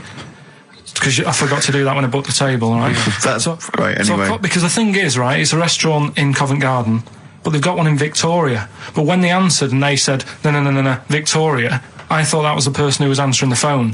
Do you know how some people say the name? Right. So then when I called them up and said, "What You thought he sounded a bit funny. Right?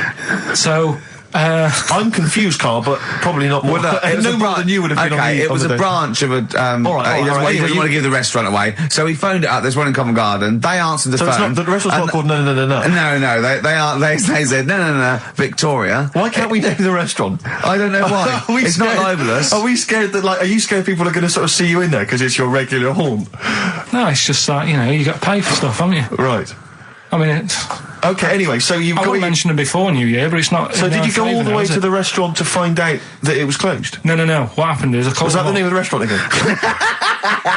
Right, the restaurant's called Christopher's. They've got one in Covent Garden, they've got one in Victoria. He Right. phoned up, he went to book, it's a lovely restaurant, I've been there often, I recommend it to him. He phones up, said, "Can I have a table for new, he said, "No problem, sir." Right? And then, Suzanne said, "Oh, you better call up, see if they've got any haddock on the, menu." And he went, "Hello," and they went, "Hello, Christopher's." Victoria went, "Victoria?" They went, "Yeah." He went, "Oh, no. That's it, innit?" So then I just said, "No, forget it. I'm not going all the way over there." So I cancelled it, right? So then I called up Suzanne and said, "Look, I've made an error. The place we were going to is shut." Was she So- surprised again, or? So we're not going. So she said, "Oh, try some other places," and I did. They were all booked up, right? I was fed up anyway. I hate New Year. It's always like this, isn't it? So I said, "Look." You know the common factor in all these stories? You hate Christmas, you hate birthdays, It's you hate you. New Year. It is you. Right. Yeah. So I said, "I'll sort something out." So I went to Tesco. Leave it with me. Went to Tesco's, boots went were to shut. Tesco. Got a lovely plate of condoms. Did you just stay in and play with her birthday, her Christmas gifts? blowing them up? They're all staying I've done, I've done some balloons. Well, it was. I think we did stay in, and I watched that thing that 100 Greatest Moments, which was annoying me. Did you see? There was a nudist on it. You know how I feel about them, Yeah. right? Did you see him? Man with two knobs. There was a man with two knobs on it, and a nudist who just like wanders about the house. But it said, and when he visits people, I was thinking, who lets him visit? I go, Exactly, yeah. But you must go there with trousers on and go, "Hello, lovely to see you." Go, just pop all these off. Well, not really, no. And I tell you what annoyed me the most. They had a white sofa. If you were a nudist, you'd get a darker one. Right? So anyway, right. So we ended up watching that. That annoyed me. And then I was tired by about 11, and I said, "Oh, let's go to bed." And she said, "You can't." And that annoys me. The fact that because it's New Year, you got to stay up, and it's like, well, why can't we just? They should bring it forward, so in case you want To quarter to 10. Well, you stay up, and it's like my eyes were dead heavy, and I was like, oh, I want to go to sleep. So just stay up, and then it's midnight, and you go Happy New Year, then you go to bed. Yeah. Well, not everyone, Karl. Some people have a little party. So So it's over with anyway. yeah. Sorry, are you 86 years old? It just gets on my nerves. Do you ever enjoy it? You never seem to have any fun, Carl. This is what disappoints. This is what worries me. I feel like you're going to die. You're here, young, you're here, Karl, with us two. We've got three, as I was just saying to Steve, three of the greatest comedy minds ever in one room, and Steve pointed out since the goodies. True. Do you know what I mean? Well, I mean, It should be Party Central. Yeah. So anyway, right, so this is when I spent time thinking of new ideas. Right. So that's when I came up with, what did I come up with? Rituals. Yeah. This is about, it's good to have a flathead in India. And just rush past Just that runs, again. but yeah. It's good to have a flathead in India. Is that it? Well, what they do is they put wood around your head and sort of clamp it, and the flatter head you've got, apparently the more attractive in some part of India, can't remember. So that's a ritual. So I don't know where to start with this. No. Well, leave it. We'll be doing that. Well, we've done it. That's So that was the this first week. one, wasn't it? That's that for this week! Right. We've also got do we need them, which we carried on from last year, Okay, which we'll is look forward finding to out, what animals we need in the world, which ones we can get rid of. I'm talking to experts and that, finding that out. We're doing Rockbusters. That's underway. We're getting emails in. And what do you think of that then? What do you think of that then, of course? I love this, that he treats his show like it's a checklist for what he's got to pack for holiday. Yeah, Do you know what I mean? It's to go sun cream, it's all like, it's done. Look at his face. No, but I try and come up with stuff that people will remember and go, that's interesting. I'll tell my mates that in the pub. Another one I'm thinking of doing. Do you know the film Around the World in 80 Days? Ooh. Around the World in 80 Gervais. And what I do, I give you like little things, like little bits of information about countries, so that if you go, you'd go like, I don't want to go there. This is a terrible thing to say, and I apologise. I can't think of the PC word for it. But I think Karl is slightly retarded. Yes. I was just thinking the same, yeah. Yeah. Is there something we can do about that? Is there... Just play a record. Just keep the. Could we get ourselves registered as a charity? I think so. Well, I'm sorry about that. Is it skipping? It's skipping all over the place. Embarrassing. That's Papa Garcia, Natalie and Lucy released this week, but the CD's all scratched. I can only apologise. Karl was a little bit disappointed. It's all... And the thing is, do you know what annoys me about that? It's something that's not in our control that's ruined the show. Yeah, because the show is so slick and, you know what I mean, we put a lot of work into this and a lot of effort. Sure. And then just a little bit of dust. Well, I know I've frustrated you because you are a perfectionist when it comes to this show. Yeah. And then that in XFM. Badly Drawn Boy, Born Again. On XFM 104.9. I was just looking to see if that's a new single. It looks like it probably is, Rick, if that's of interest to you. It's a new one. Yeah. There we are. So, well, first of our regular features with Karl, we've got Rockbusters. That's rolling. There's people coming in. They're getting them right. I don't understand it myself. As ever, Rick, you'll be amazed and confounded. So I don't know the answer, and I haven't looked at the answers. I just like that moment. It's like when you go down Christmas and you're excited about a present, and it's like some condoms. You know what I mean? Well, I love that. that moment. Yeah. I don't know how he's going to top that next year. I don't know how he's going to top that. All I can think of is some corn plasters. Right. It's all right, love. The batteries are included. Got you a pumice stone. Right, now, do we need them? Do we need them?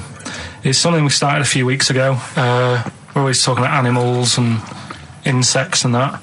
And it's like, if you took an animal out of the world, would we have problems?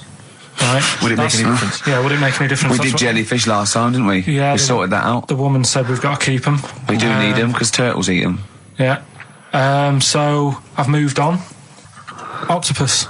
Do we need the octopus? Yeah. Let's find out.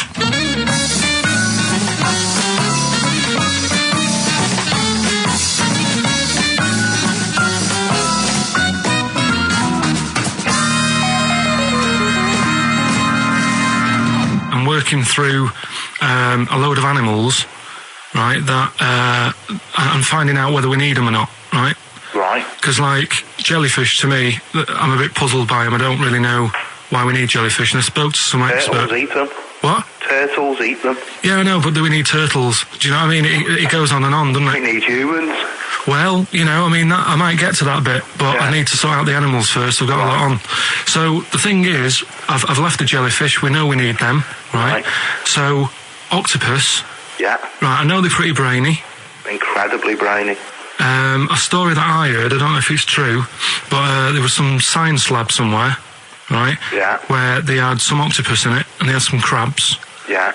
And at night, the octopus was like getting a bit bored on its own in the dark and that, and they sort of come alive in the dark, don't they? Yeah. They like the dark. Yeah.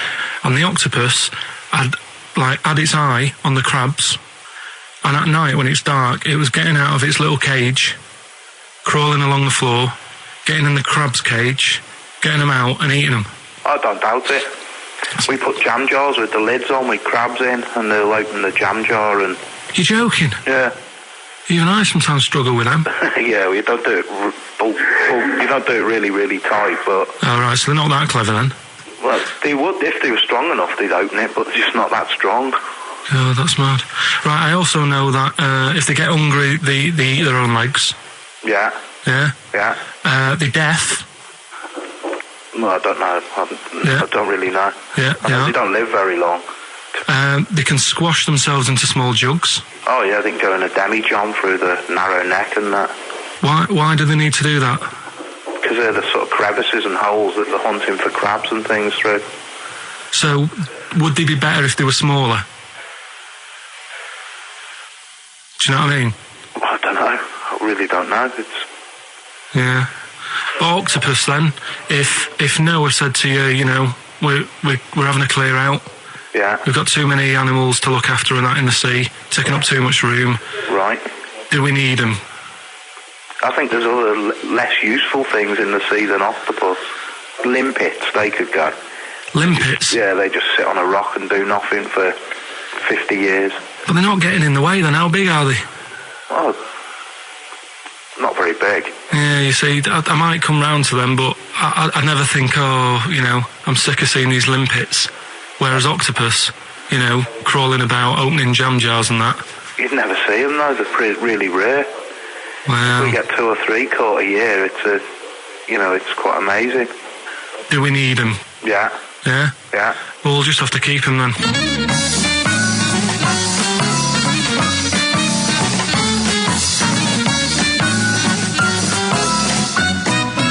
I love that Karl can confuse a scientist. Yeah, because all systems of logic break down. I know, even the scientist was going, well, get rid of limpets. yeah. That is Who brilliant. was that guy? I think his name was Chris. And where was he from? In a place called Megavissi, where I went one year. Megavissi. And he's a scientist, is he? I think he's got a fish shop or something like that. He's got a fish shop. No, he doesn't. Well, like an aquarium type place. Oh, right. So A fish shop. It wouldn't fish and chip shop. It wouldn't be asked him that he, a winkle store. He's got a winkle store at Poole Harbour. Yeah, that's an expert. Oh dear. but, what have you learned from that then? Well, that we don't know whether they're deaf or not because the bloke in the chip Well, shop they couldn't are. confirm it. They eat their own legs. Think of That's that. a bit weird. Yeah. They eat their weird. own legs. Eat their own legs if they get hungry. Right. And they grow back, don't they? I think so. Yeah. If you eat one, they'll grow back. Yeah. And yeah, you can put them in little jars and that. If you wanted to. Yeah. It's just a bit weird, isn't it? It's like no, but you know, like people have a go about being cruel to animals and that.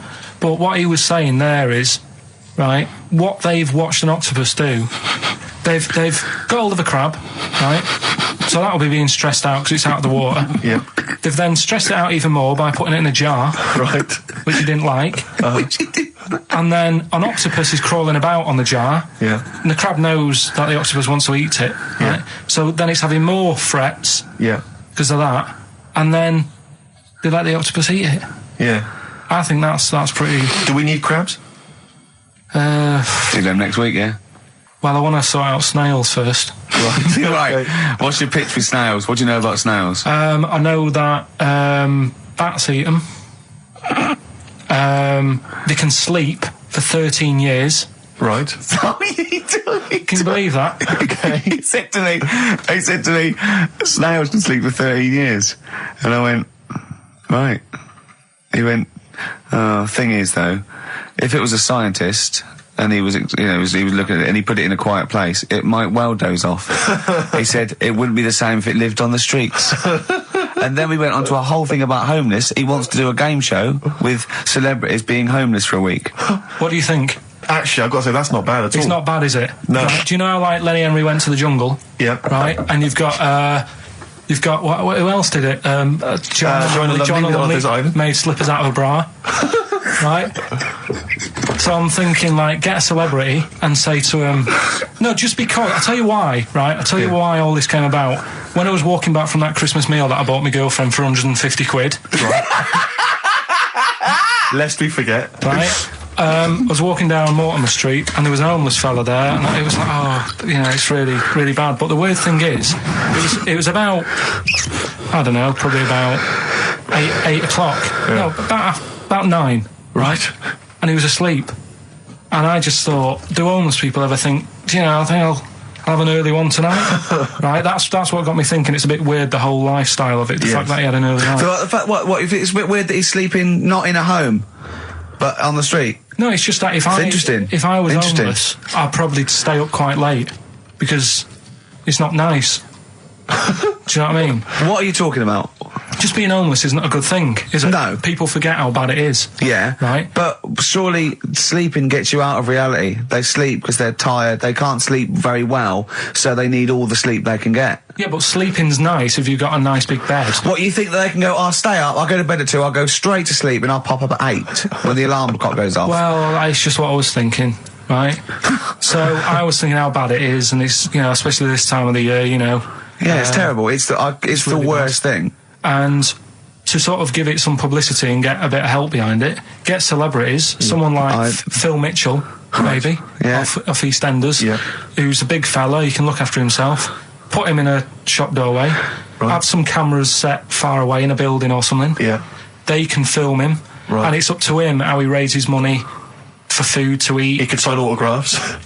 Well, they wouldn't know him though, would they? Because you never look at a homeless person. You get, what's her name? Gail Porter. Yeah. Gabby Roslin. Right, yeah. Narinda from Big Brother. Yeah. Who else would do it?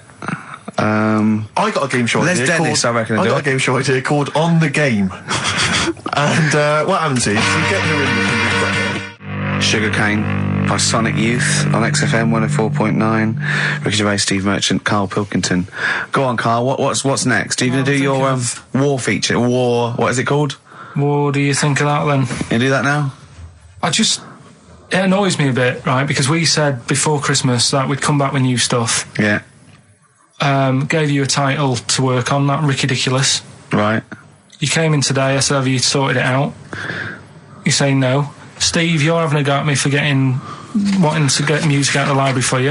Yeah. You haven't got any new ideas. Sure. But you're dissing mine. I'm not dissing yours. Well, I'm a massive fan of them. Good vibe off you. Oh, I think that's very harsh. I just asked you, when were we going to have war? Do you think of that? I'm a big fan. I'm excited. Well, it's not that good, to be honest with you. Well, I disagree. It sounds brilliant. Right, well, it's a bit of a tweak of Educating Ricky. Just some information on wars. Yeah. Okay. World War II. World War II, all right. The world champion chess player, he helped someone out in the war. It's the detail I like. No, he helped, you know, it's nearly a history programme, isn't it? I was watching those repeats of The World at War. Yeah. That were on in the mornings, you know, incredibly detailed, but they've got nothing on Karl. Did you write a lot of that David Sharma series? he was able to use his skills that he has to play chess, because apparently chess is all about probabilities of, like, where a piece will be put. Right. And they got him in, and they said, "Can you help us out?" He said, "Yeah."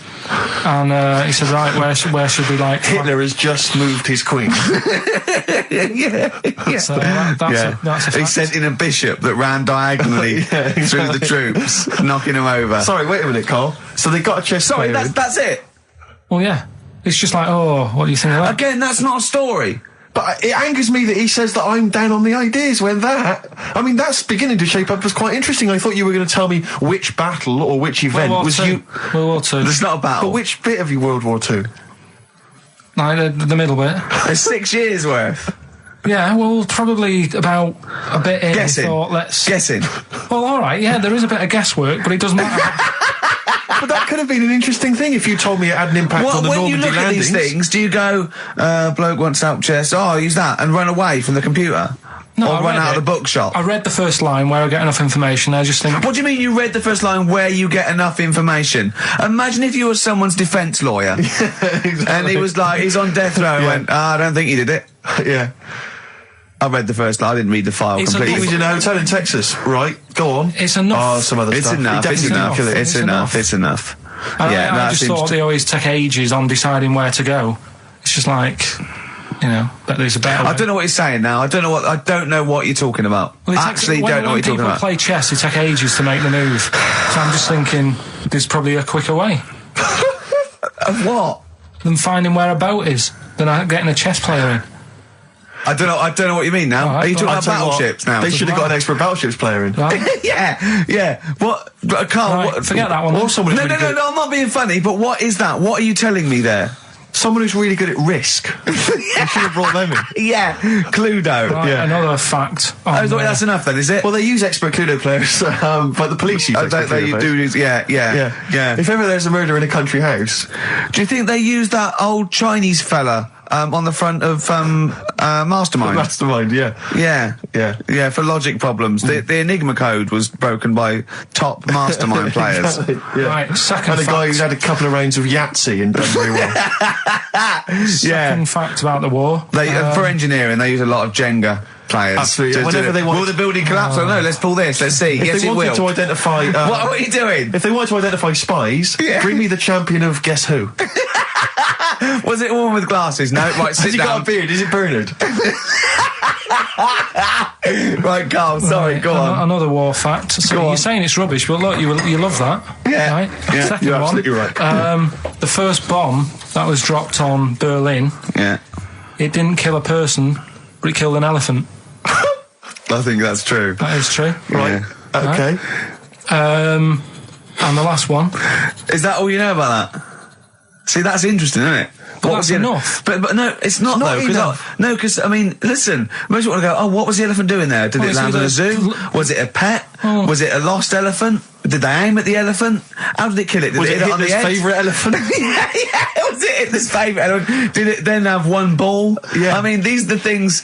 Why didn't he catch it with his trunk? Did it have an effect on German morale? Yeah. Yeah. Oh, that Yes. elephant is kaput. Oh, Jumbo! I don't want to fight anymore. Vines was Jackson, XFM 104.9. Need some adverts now. Chewing breaks, painkiller on XFM. Carl's getting a little bit stressed, aren't you? No, I just got to keep focused, got to keep the show good and that. Yeah. And in the Yeah. new year, the idea was come up with some good snappy stuff. Yeah. And today, I just think it's been a mess with you, to be honest. I mean, this is the sort of thing I'd prefer to do after the show as the producer. Yeah. But Do you know what? I think it's a discipline problem. Is I'm it not sure Ricky's got any. because I just put sellotape on your head? well, that's a bit to do with it. But just let's just focus. Well, I on, didn't put it when there was any hair on your eyebrows. I put it across your forehead. right. What do you think of that then? Yeah. We've got one more bit left. Brilliant. One more fact. The French, right, when they were at war, David Sharma, I just imagine him just introduced it. It's amazing. Which war was this? it was still the World War. One or two. World War Go II. on, it's 50-50. Go on. yeah. Right, World War II. What the French did. Everyone needs a code. Everyone needs a code. Yep. A code when you're in the army. This is and a that. Disney song. And to sort of give the go ahead if you want to go into battle and stuff. Okay. Right? So, Needs a code. but the weird thing Game is, show. right? The weird thing is, do you know what theirs was? Go on. Do you? Yeah, I know what it is. It's So what a bit was weird. the French code? For what? To sort of say, right, yeah, go on But they had more than one. on this day. But I don't know what day it is. On All this right. day. Oh, what, it's like saying, what am I thinking of? What was the battle? What was the... Okay, so all right. What? Look at him, look at him. Look, he's genuinely confused that I've asked this question. Right. It was... No.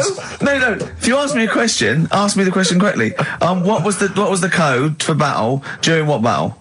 World War II. No, that's not a battle. That's a war. Yeah, it was in a war, yeah.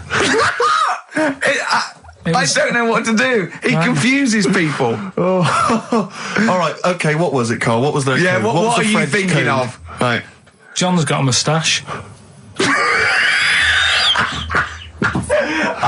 What are you talking My about? lungs are going to burst. That was a code that the French used. You know, like... I mean, I just think it's a bit daft, right? Because you could come up with that by mistake. yeah. Two French blokes talking in the trenches, and they see a major walk past, and they go, "Oh, look, John's got a moustache," and they all go and go, "No, I was just talking. What are you talking about?" Well, the way... I don't think that's a good code. I'm not... I you don't know, believe it is the code.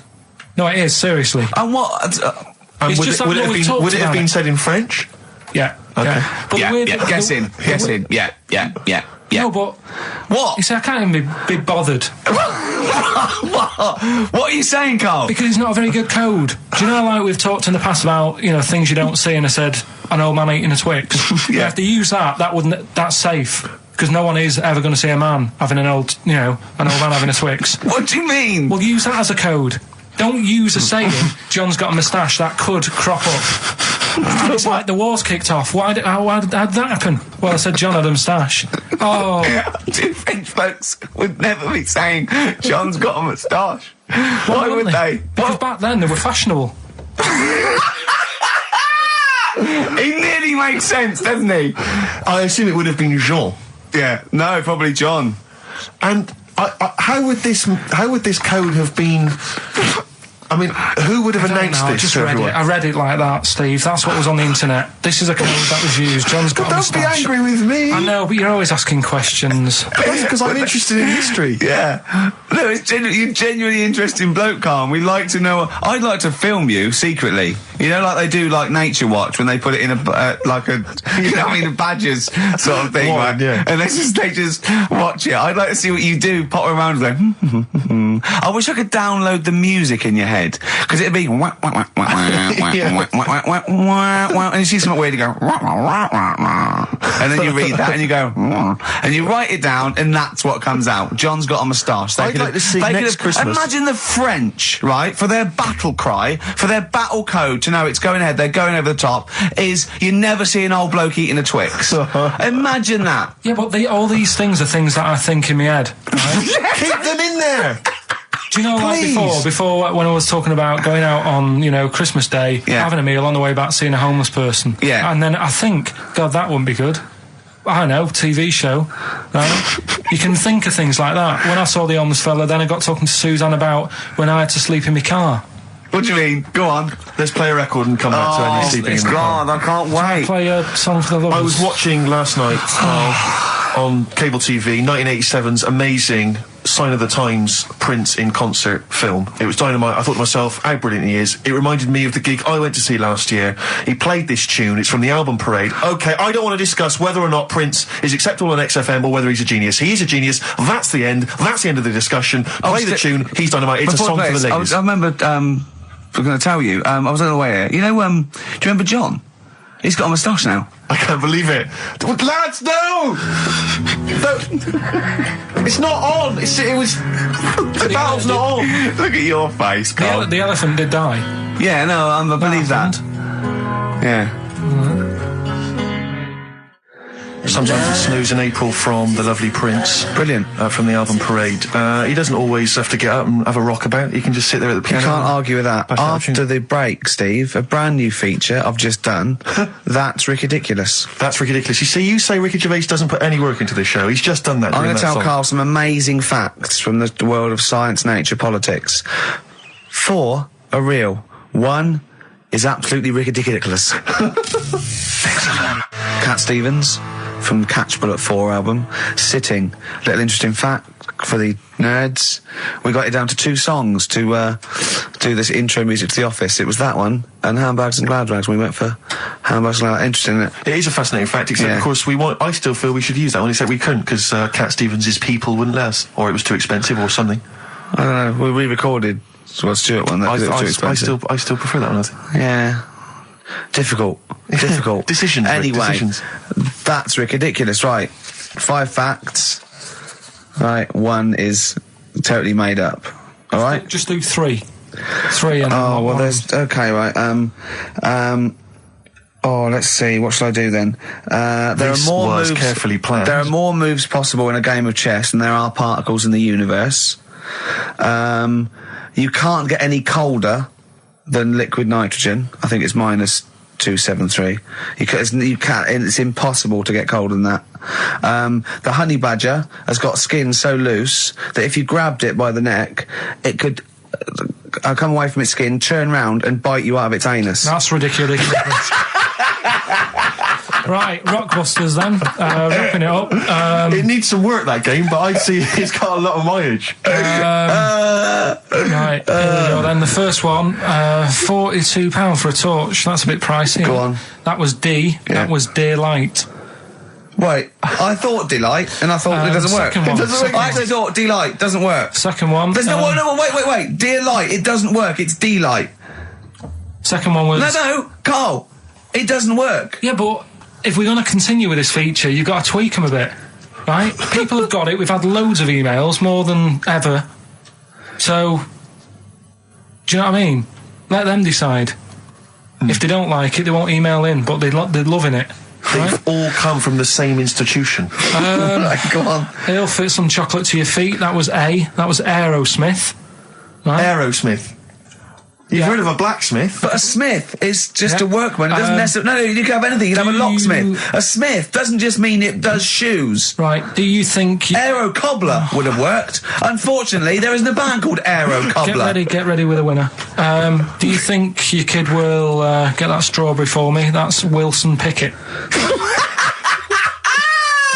Wilson Pickett. Have you got a winner? I'll give you that. I have to say that I don't know if these guys have won in the past, but they were the first people to email in. Normally I just give it to anyone, but these guys, literally, you've given How the did clues, people Carl. get I'm Aerosmith? amazed. Everyone seemed to get Aerosmith. How? Everyone got D-Light. Everyone got Wilson Pickett. I'm absolutely stunned. They deserve it. They deserve the junk prizes, right? So we'll give it to Jonathan and Louise, who, as I say, may have won in the past, but as I say, they were very, very quick. You've got to beat them if you want to win. And they're from Wrexham. Brilliant. So good luck to them. So that's I hope that they then. enjoy Jerry's yoga diet. Back next week then. Yeah? See you later. See ya. Ta-ra. Cheers. Travis, level come through on XFM 104.9, Ricky Gervais, Steve Merchant, Karl Pilkington, etc. Got some great tunes actually lined up. Excellent. I've brought in some Amy Mann, some Neil Young. I'm playing my favourite Clash track. What have you got for us, Steve? I got a dynamite hip-hop tune by Yeah. The Roots, which I think you'll enjoy. Love it. Got a little bit of Joni Mitchell, maybe swing that on later. Oh, excellent. I nearly brought in some Joni Mitchell. Good job I didn't. Yeah, exactly. It wouldn't have made any difference. It wouldn't have made any difference. No, we We'd would have have probably played yours, and then I'd have been Fine. told to Go away. with Flea My Ear. Carl, what have you got lined up for us as the producer? Right, well, Rockbusters. Been off this week again? Has he? Yeah. Another week off? Another week off, yeah. No, I didn't have a full week off. I had 3 days off Yeah. because I was working all over Christmas. Yeah. And still didn't stop working, preparing stuff. You've got a nice load of prizes there that I've sorted out. I had to come in especially to sort that out. Mm-hmm. Rockbusters. Did you will rifle continue. through the drawers at Capital Gold instead of down Yeah, here? yeah. Rockbusters, we're still doing that. Yeah, you're bigging it up. Yeah. He's bigging it up. Yeah, still doing that. We've got that. Last week, we sort of changed Educating Ricky a bit. Just a little Don't bit. say we. I don't want to be incriminated in it. Well, changed it in a sense that rather than giving you too much information about different things, it's hard to sort of keep it all in. Yeah. I'm giving you sort of information on one thing. So last no, week, because some of your stuff was a little bit too intense. My favourite story was there was a blind girl. She hit her head and got better, and I couldn't take all that in at once.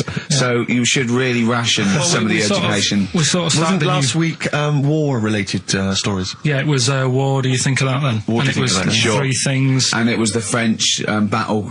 Going over the top was John's got a moustache, which you think was ambiguous because someone might have said that anyway. Well, look, you've remembered it, so it's working. So we're doing that. And last week Loads of French people have just gone to war who were listening to this. Yeah. you said you wanted to learn some science this week. Did I? Yeah. so the title this week for that is I Said I Would Sort You Some Science Out. acid, because that's How long did that take you to call? Listen, well, you know, look, people love Karl. There's comedians come to me and go, Karl's the funniest man. They absolutely love him, right? But I think we're only seeing half of it, right? If we can get him on television, his face then, when he's told me that title, was like a child at Christmas. Yeah. He was so proud of it. He was excited what I was gonna. It was brilliant. It's a bit like when a child's drawn a picture in art class. You know you've got to stick it on the fridge, but you basically think it's crap. Yeah. It's very much like that.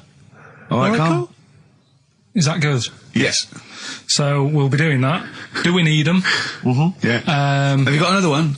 We have got another one. Looking at snails this week. Do we need snails? Do we need Because I know you're not a snails? fan of snails, are you? Well, after a bit of research, I found some good stuff out about, like, they sleep for 13 years, some of them. Yeah. And that. So we'll be looking into that You later. tried that one, didn't you? I know, yeah. We've got Ritual, Yeah. which is something that I told Ricky about. Yeah, well, last week's was brilliant. It's was good it? to have a flathead in India. It's good to have a flathead in India. That's brilliant. Yeah. Well, that's about it. I'm going to just play one of my favourite Smith tracks. Can I just make a request? So I'd quite like, if you've got time, to bring back, just for 1 week only, White Van Karl. Sure. Because there's some quite interesting topics this week. Oh, there's things happening in the world. There's some Karl things doesn't think there happening. is. No. There is a light that never goes out. What?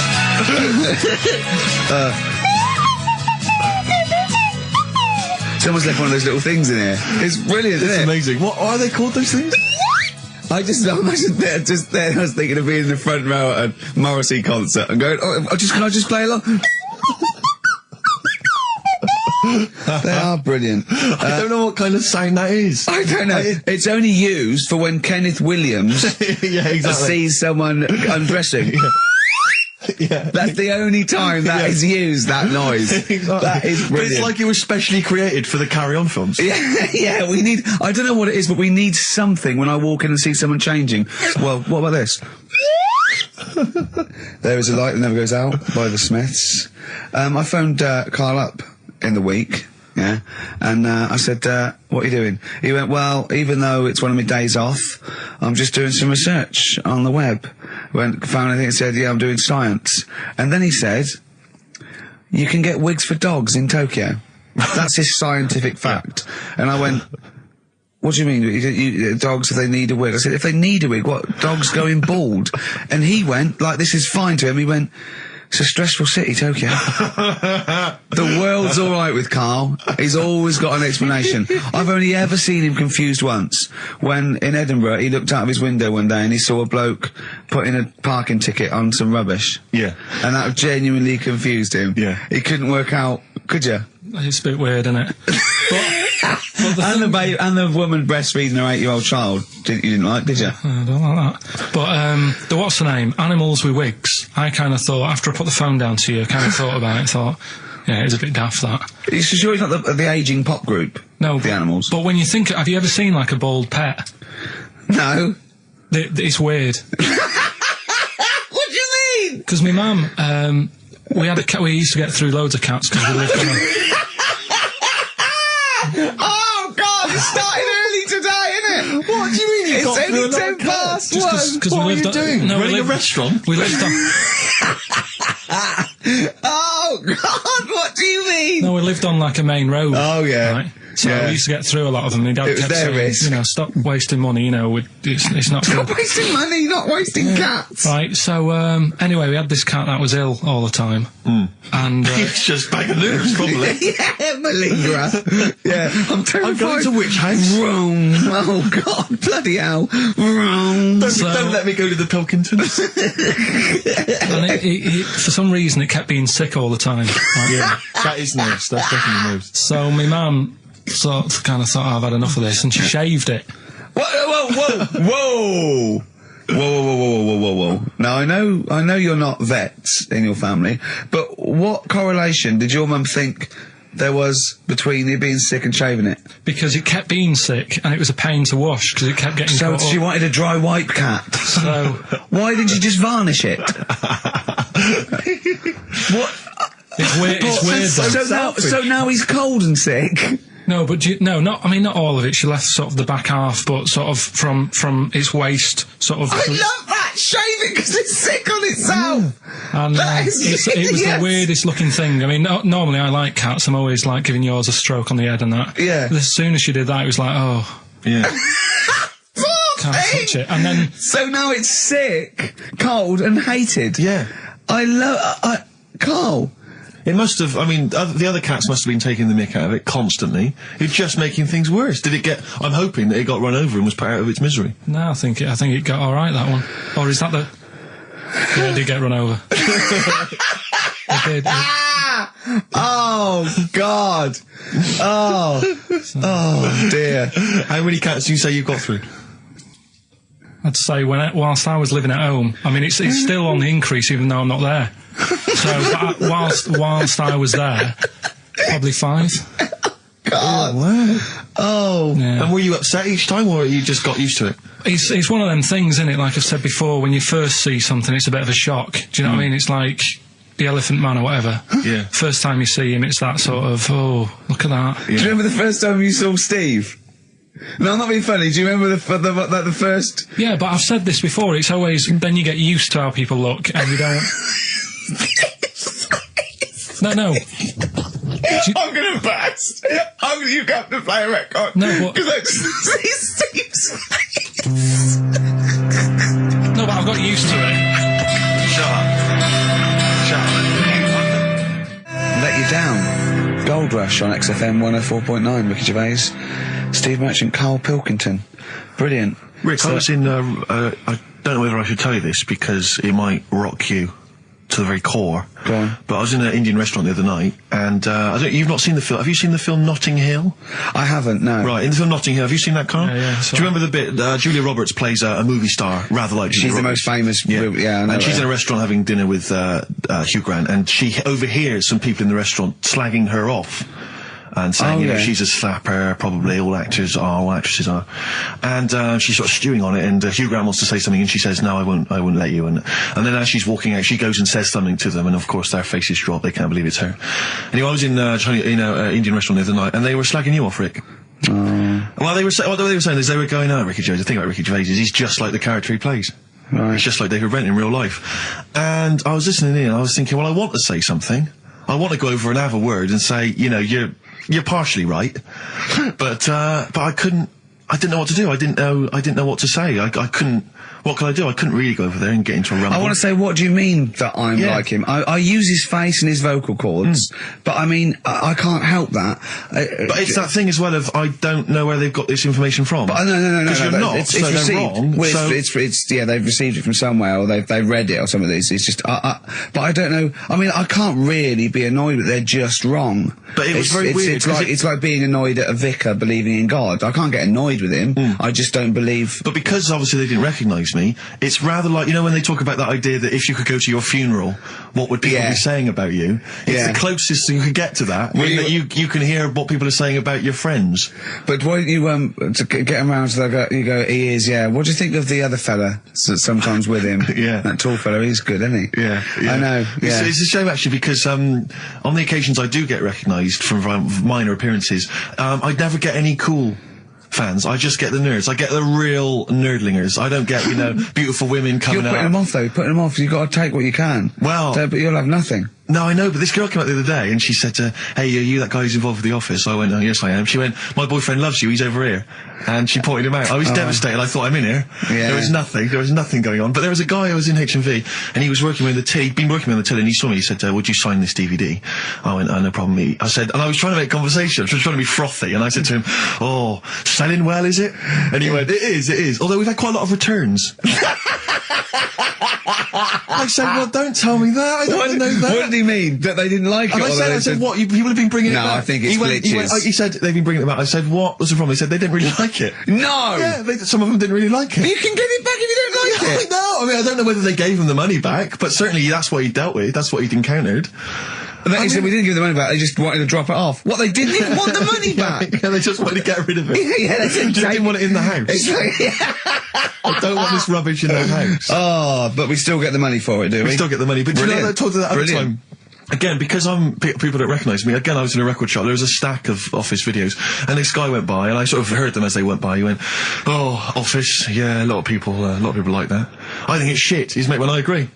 Really? And of course, again, what could I do? I couldn't say anything. I couldn't pipe up and go, well, that's sort of... I like the fact that you're always hearing these loud vocals. Yeah. What's the chance of that? That's brilliant. Maybe everyone's always slagging it off. But it's partly, That's it. Yeah, that's partly it, but also because I keep hanging out by stacks of Office DVDs.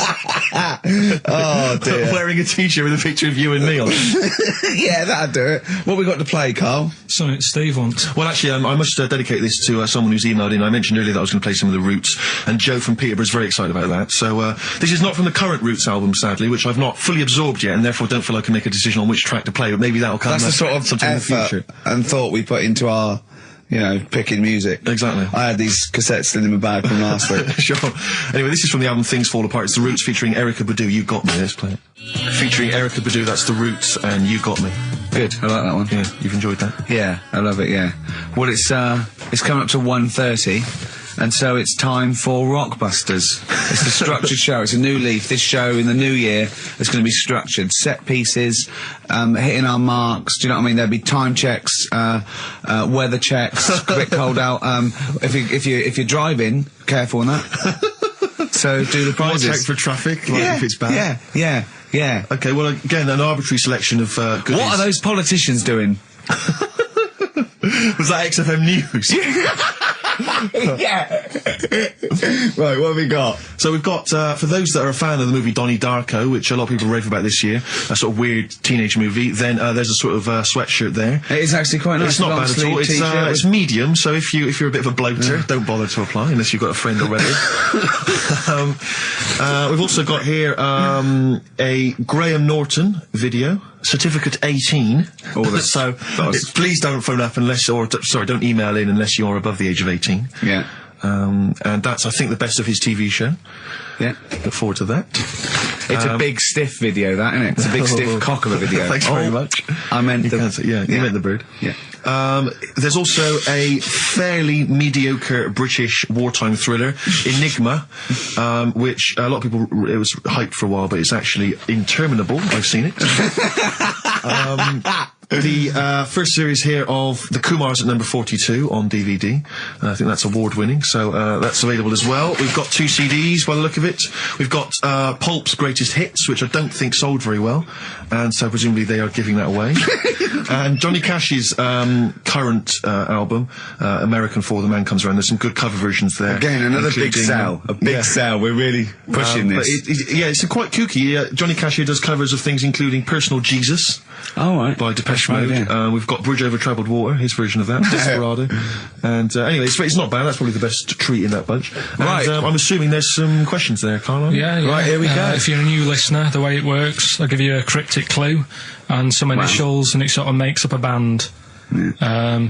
Makes more sense when you hear it, I reckon. Not particularly. Wow, not really. Although people do get it. I just worry about the state of our listeners. Go on. Right, so there's 3 of them. You email in ricky.gervais@xfm.co.uk. It's email only. I repeat, it is email only. We are too lazy to answer the phone.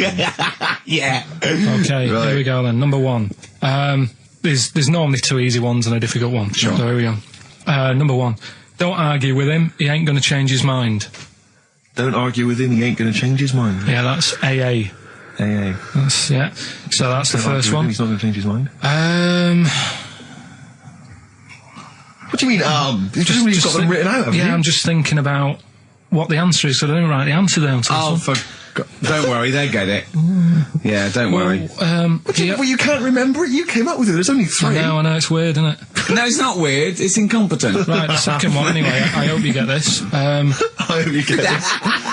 Email in and tell us the answer. This is a shambles. Hang on a Come on, minute. keep going. Go on. He always gets what he wants and doesn't worry about anyone else. He. And you don't know You the don't know answer. that is. I'm sure he'll come to me once to see it on email. What do you mean? I get it. You'll agree with them. I'll know if it's the one I had down as the answer. This is brilliant. Come on, Imagine it's the- Jeremy Paxman doing that. Going, Yeah, University "What's- Challenge." Is that right? Go on. Right, so that's that one. Give us that one again. He always gets what he wants and doesn't worry about anyone else. P. But you're confused. I don't understand how you can be confused. Yeah. What's the final one? The third one, I'll have to put that woman in the oven. And that's AB. All right, quickly give us them again. Right, so the first one, don't argue with him. He ain't going to change his mind. That's AA. He always gets what he wants and doesn't worry about anyone else. That's P. And I'll have to put that woman in the oven. AB. All right. Okay. Ricky.gervais@xfm.co.uk. I'm going to play a classic track now by Neil Young, Alabama. It's beautiful. Beautiful. Neil Young, Alabama.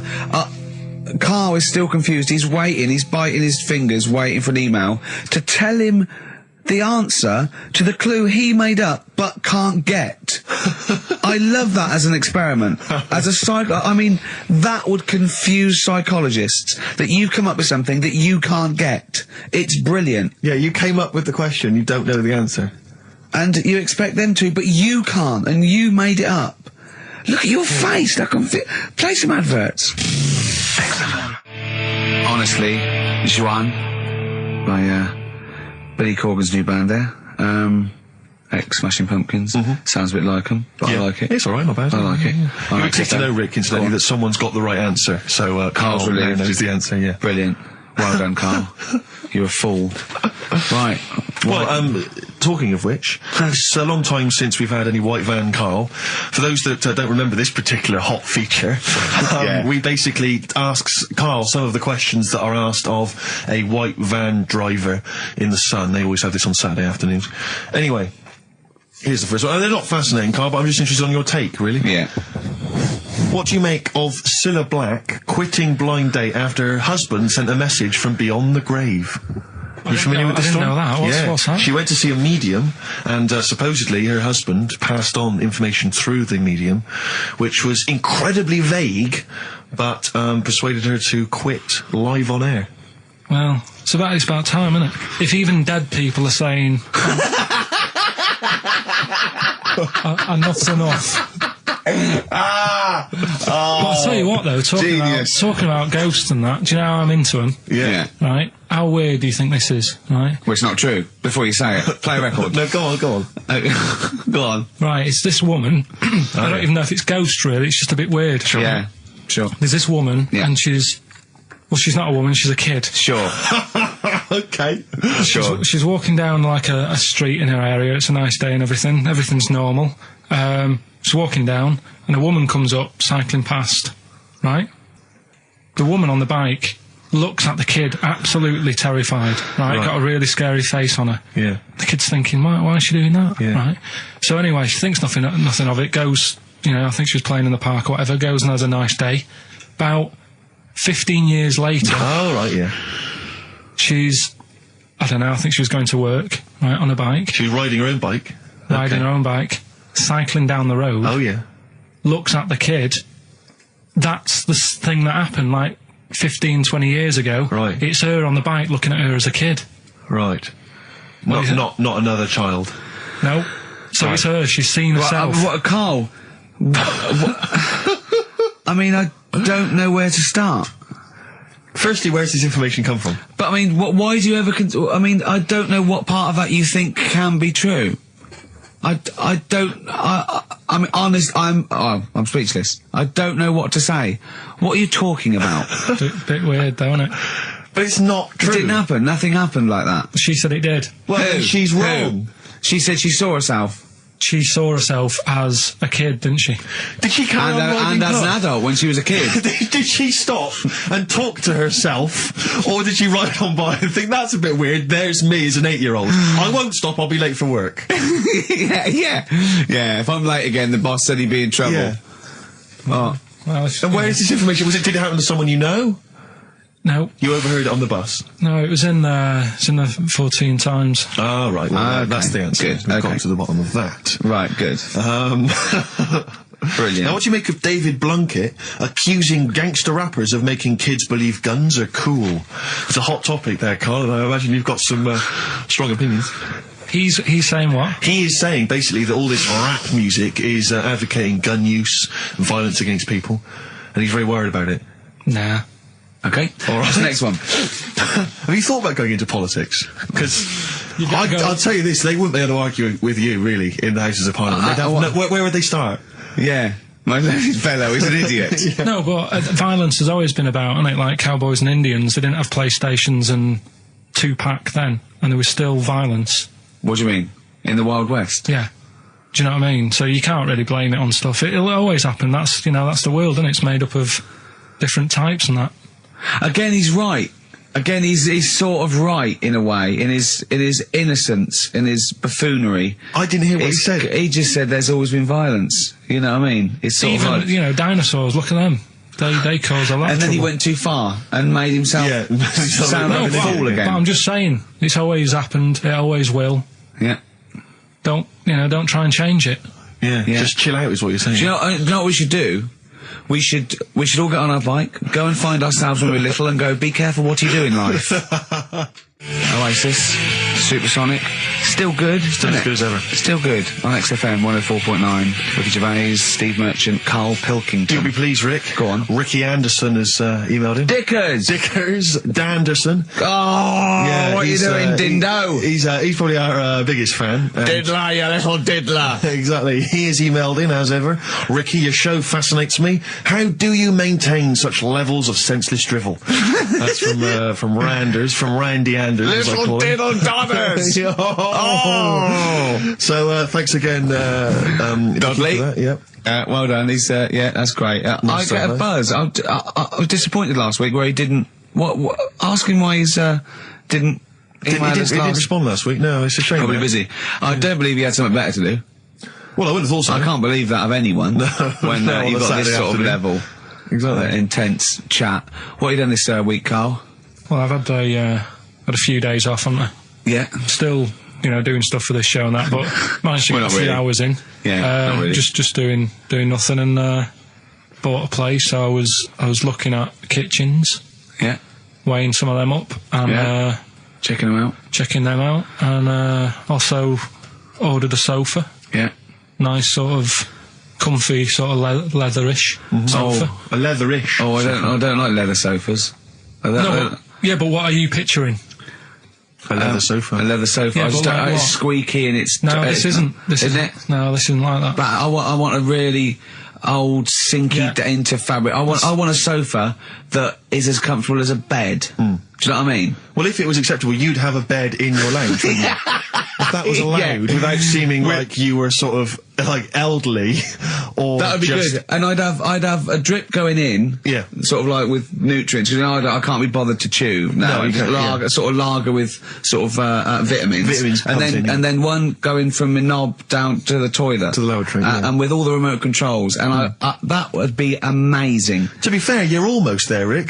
I've certainly seen the toilet tubing when I've been round in the past. My dad's bed, right? My dad would never change his chair. Mine would try and get rid of it because it would just fit to him and it'd just be absolutely dilapidated, right? And What, he had like his own chair in the lane. yeah, his own chair, right? And then and his bed, right? When they had separate rooms towards the end, and his bed, right? It had it for years, and it was a big dip. It was Really? just like a spoon in the middle where it was concaved. Where it said it. And my mum used to just vacuum it out. Oh. Where all the little bits are like, he'd have a fag in bed or he'd do his roll-ups in bed. Yeah. And, Oh, he that's said to grotesque. us, why do you like that bed? It's curved. He goes, it means I can't fall out. The idea, it was like in a hammock. That's great. That can't be good for his back. Well, I don't think it mattered towards the end. A hammock would be. I really would love a hammock. I think a big beanbag would be good, wouldn't it? With a telly. A beanbag as big as a bed would be amazing. Yeah, but this is still the telly thing. Because do you prop yourself up a little bit to watch it? Do you watch it on the side, which is annoying? Do you turn the telly on the side? I've always wondered about that. The weird thing is, right, I've mentioned before about certain things that are just right, like your hand, 5 fingers is just enough, right? One more, The sex tips. it ruins stuff. Yeah, one less. One less, and I was saying about drying your pots and that'd be really slippery and that. Yeah. Right? And the weird thing is, right, I think that's what nature had in its mind. no, Yeah. but like my mum and dad, right, they moved to this little house, right? And they had loads of furniture that they've collected over the years without chucking out, and they've moved to this small house. So they just had too much furniture, right? And they had this double bed, And that was for, like, you know, when friends come round and that, they can stay there.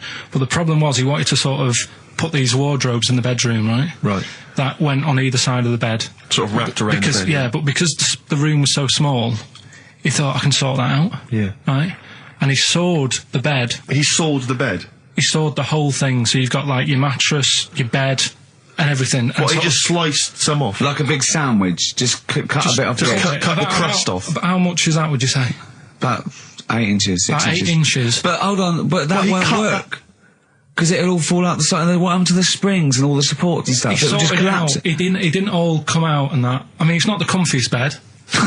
but the weird thing is, he did it, and even though it's only like that 8 inches or whatever, it totally ruined it. It's Yeah. like, Well, of course it would. no, but what do you think I mean? I don't mean it ruined it as in it looks a mess. No, it would have been uncomfortable. Not even that though. Just the fact it's that little bit shorter. It's like, God, for 2 people, this is hard work now. This is like you haven't got enough room, even though it's only 8 inches. Why did he build the wardrobes first without measuring, putting the...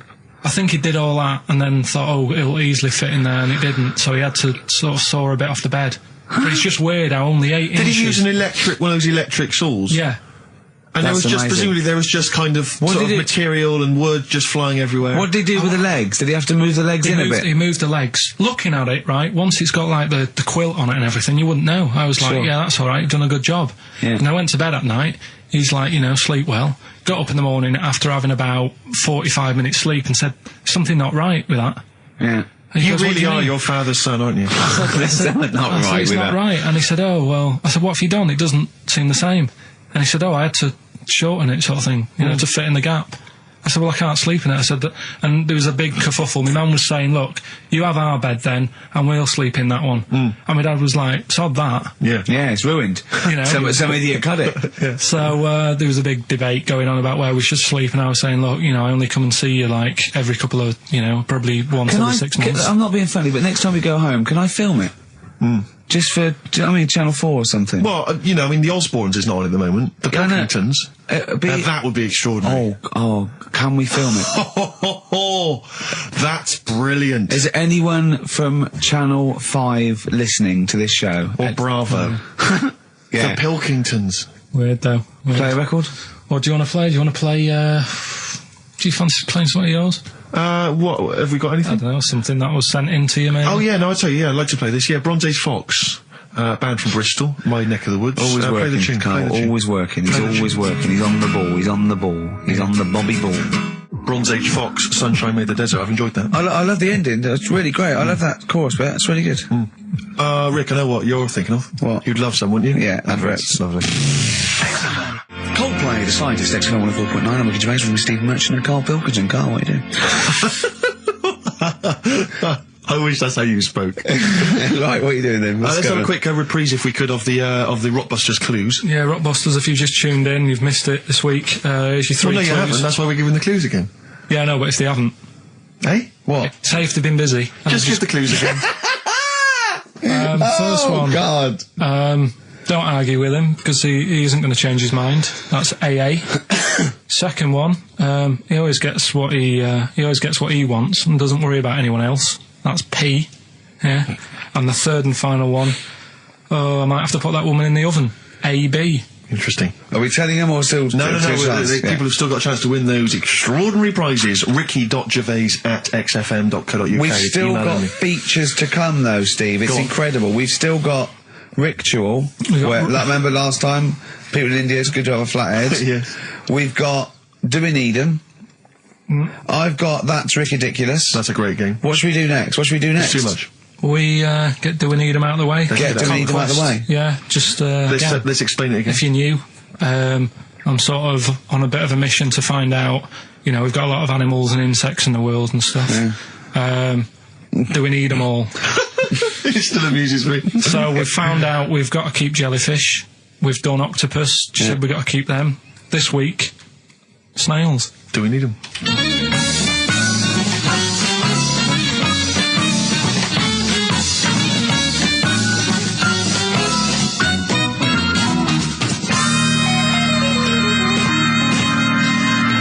Just doing some research, right?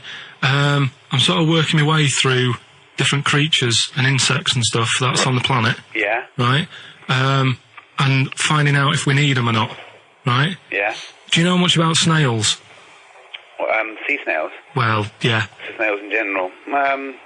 Don't know much about snails, land snails. I know a bit about sea snails, like whelks, top shells, that sort of thing. Would you say they're important? What sort of sense do you mean by important?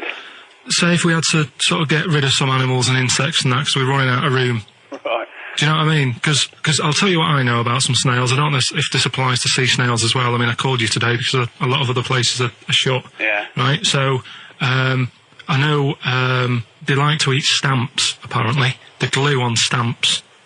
They love it, right? Right.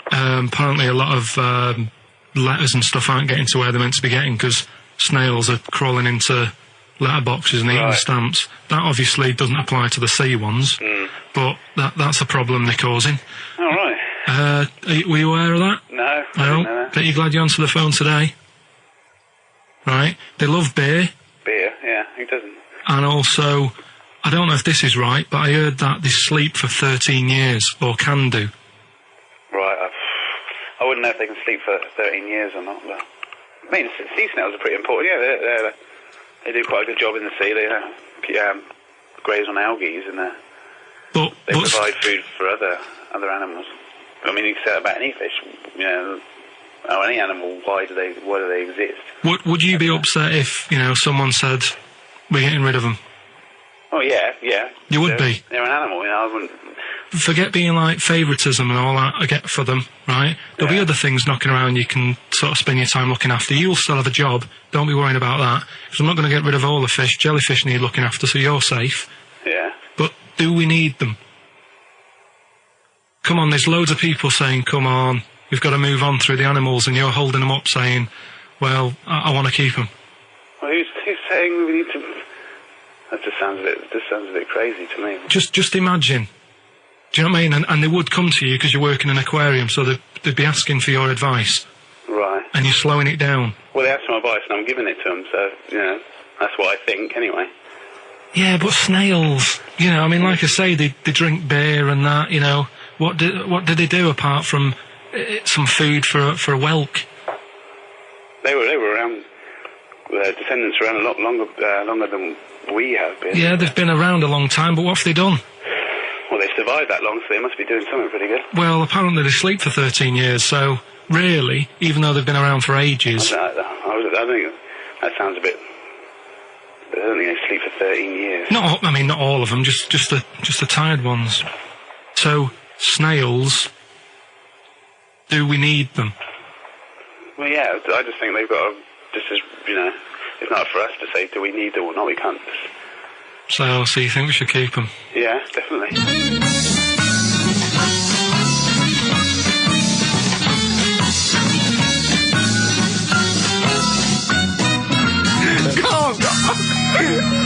Carl, I'm proud of you.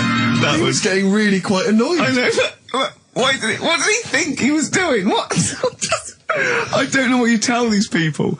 I mean, you don't get their permission to play this out, do you? You just don't turn the thing is, right, I sort of told him what it was about, but we won't say who he is or where he works, because it doesn't matter. I just needed to speak to someone who knows. I know the fact that you were trying to get an answer out of him by suggesting that he would be safe, because he could look after jellyfish if he gave the okay to destroy snails. He was getting livid, you could tell. Oh, God. Brilliant. So they've been around a long time, but what have they done?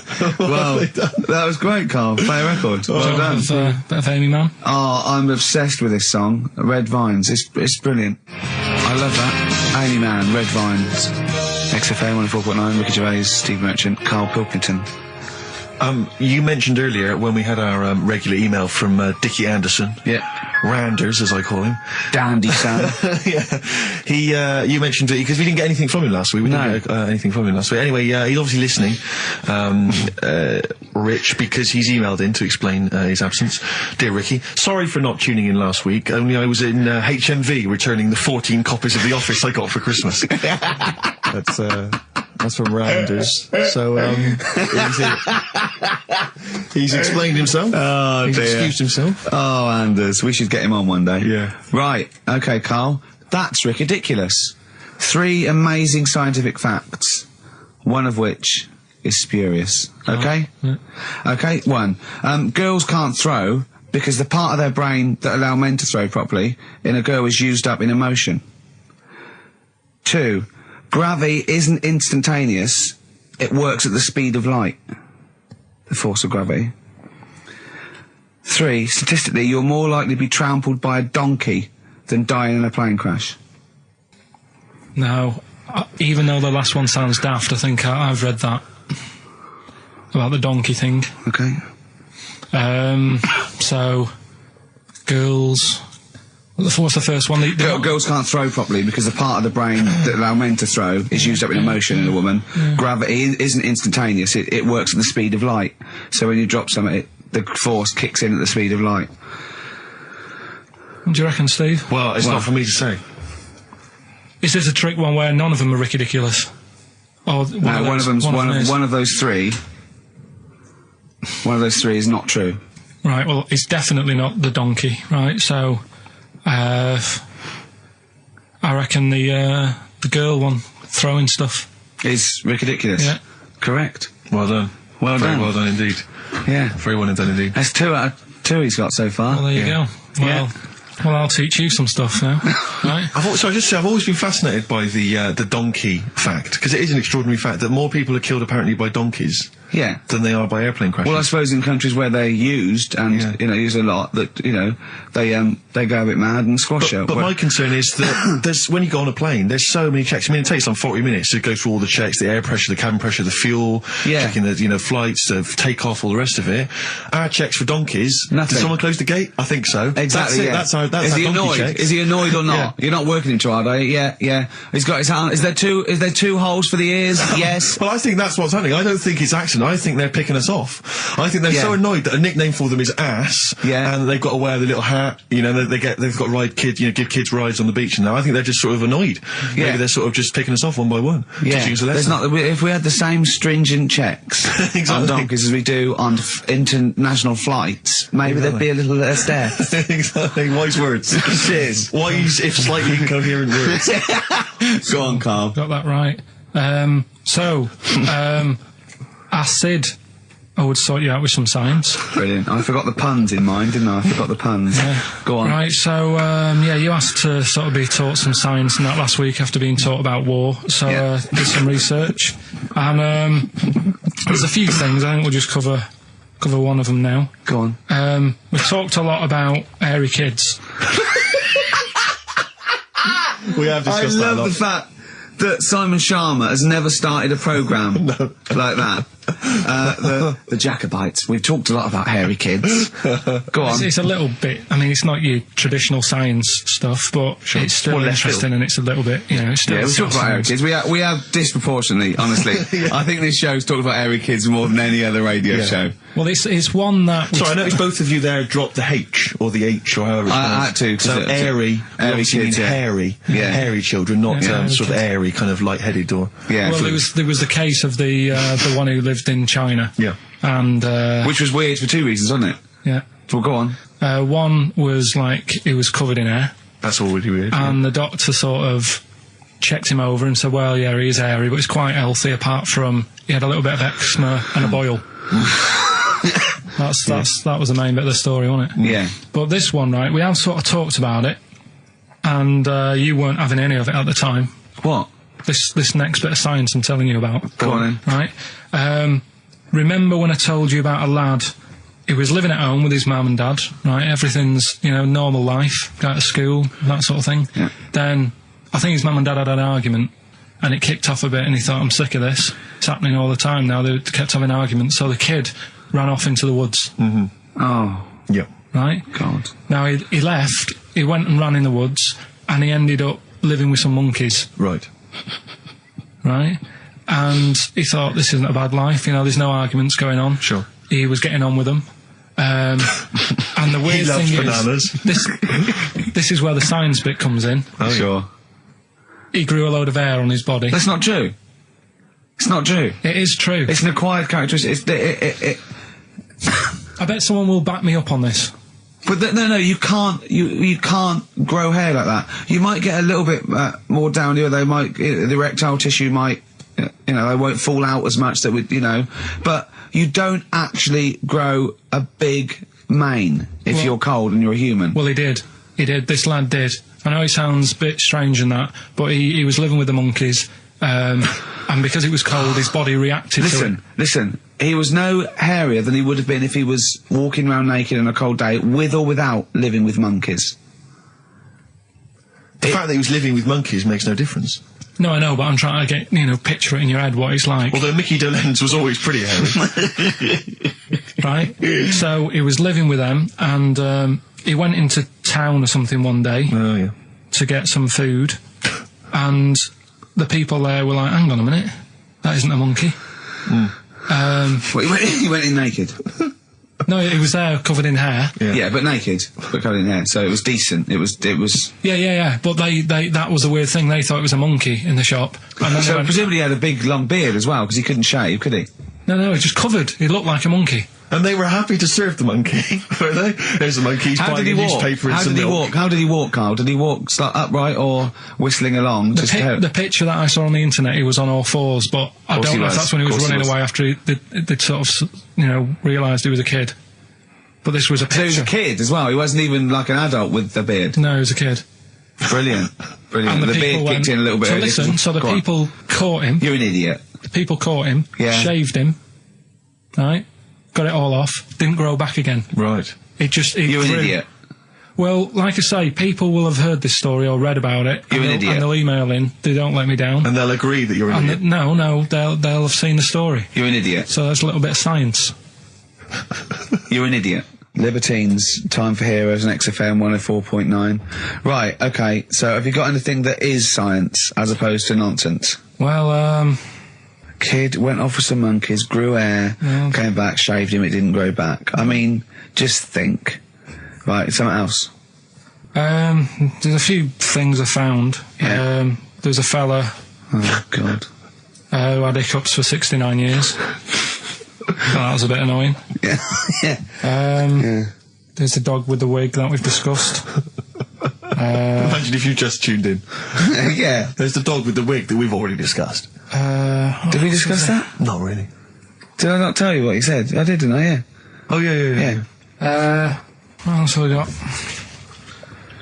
Well, there's something here that you sort of know. Is this going out live? Yeah, this is happening, right? Go on. But remember when you talked about sponges?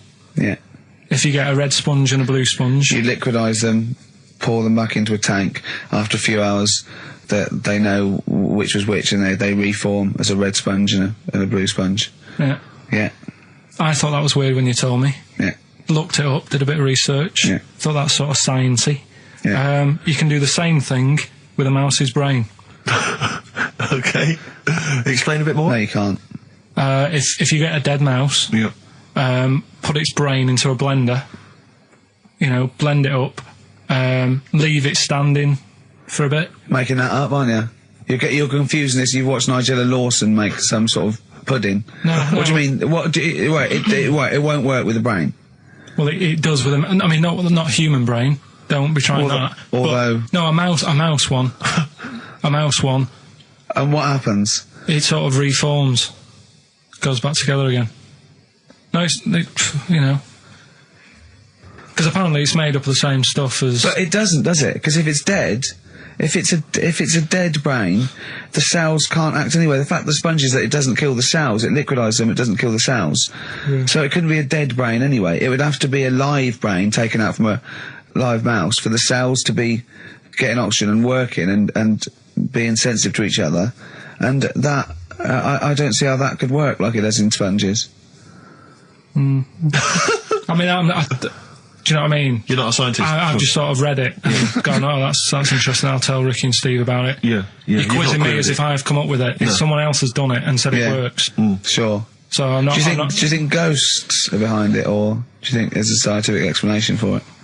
No, it's just one of them weird things, isn't it? Yeah. So that's what you sort of science covered for this week. Well, that was another barnstorming feature from Karl Pilkington. Is that it? Is that the two things you got this week? Thanks very much for that. Well, yeah. I mean, they're the There's ones nothing behind them. Do you know what I mean by this? There's not like a weight of intellect behind these facts. Why don't you make that your science project for this week? Find a dead mouse somewhere, Carl, and a blender. And we'll bring that in next week. We'll do it live on air, see what happens. Oh. Well, Do you feel sort of let down a little bit sometimes with our reactions? Well, what are you expecting us to do? What are you expecting us to just, like, look at you, open-mouthed, staring at you in awe? just like go, oh God, yeah, where did you find that out? And like, Yeah, but you know, if we ask you, you never tell us. We know where you found it out. You looked on the internet and a strange homemade website by a maniac somewhere, who puts on stupid things that he heard through Chinese whispers. That's where you get your information from. I doubt that anything you've ever come up with is verified. If it is, it's luck. But what do you expect me to do for you? Do you know what I mean? I'm just... You know, I'd like to know what the source of the information is. I'd like it to be, you know, a research study by the University of Columbia, rather than, you know, a guy who calls himself Mr. Pickles. On a website somewhere, www.lunatics.com. I mean, oh God. Some kind of evidence, do you know what I mean? I must warn you now, you know that Steven Spielberg thing's coming, Taken? Yeah? About alien abduction. When you watch it, just remember this, it's not a documentary. Okay? Alright. Alright? You remember E.T.? We were discussing that earlier. You know that's not fact. It's actual fact. Brilliant. Black Star Radiohead from the Bends on XFM 104.9. Rick, John has emailed in. Yeah. It looks here like he's maybe trawled the web himself. I mean, I don't know if people just immediately leap onto the web every time Karl says something in his defence. I think our listeners are always on the web. Yeah. Anyway, he seems like he's reprinted here a news story, which seems to confirm Karl's Monkey Boy story. Yeah, what was the news Doctors story? baffled by boy 6 covered in ape-like hair. Doctors in Kazakhstan are baffled after finding a 6-year-old boy covered in ape-like hair. Yeah. The boy, called Ablay, was found in a remote mountain village close to the Chinese border. He's covered in thick hair from head to toe and has an oval-shaped skull. Doctors suspect nuclear radiation or a genetic disorder may be responsible. Fine. But there's an interesting bit here. But sorry, it's not that you could have genetic defects. I've seen lots of people born with long noses, 5 feet, etc. I'm saying You've that he dated wasn't Bristol, normal. he wasn't normal, and then went to live with monkeys and grew the hair. Well, that's no, my true. point. But it says his mother and father are distant relatives. Such marriages are common in the Kazakhstan mountain hamlets. Now, the village elders were consulted as to what to do with him, right? Now, these are the village elders. These are the wise men of the village. These are people, presumably, that all year long are telling the village how to live, how to survive. Yeah, you're in charge because you've lived longest. Yeah, exactly. You presumably are solving any kind of moral conundrums, Yeah. any sort of awkward things. Do you know what they suggested that they do with their hairy son? Go on. Send him to the circus. The Carl's nodding. Put him in the circus. That was what they suggested, and the mother actually wanted him to go to school. Instead, there's I don't know, school or circus. I don't know. We don't know what's better for him. Exactly. I'm not sure. We must consult the elders. What do you think, Carl? it's not a bad life, is it? What, the circus? Yeah. Well, you ran Kids away will from love it. I love it. But remember that thing that I saw about that fella who, I don't know if you should talk about it really, so Go on. Tell us now. You've hooked me. Come on. You can say it. It's okay. What, are you worried that it might be insulting to someone? well, it's not nice, but... Well, you're not taking the mickey out of it. You're telling us... Go on. It's just, it was in that book again that you got me. You know, the book full of weird people. Go on. And things that are wrong with them, and hairy people, and... Yeah. Lad with 3 legs and that. There's a fella... basically just a head and a little body on a skateboard. Yeah. Right? Picture of him having a shave. And he was shaving with his mouth bit. With his tongue. Like that on the radio. Yeah. Just like- Carl is now doing an impression of a man shaving with his mouth. Yeah. Well, it's just a head, bear in mind. He's doing an impression. Imagine a head with a very tiny body on a skateboard shaving with its tongue. That's what Karl was doing. And he was depressed because he kept getting hats for Christmas. But if you were him, you would just grow a beard, wouldn't you, rather than...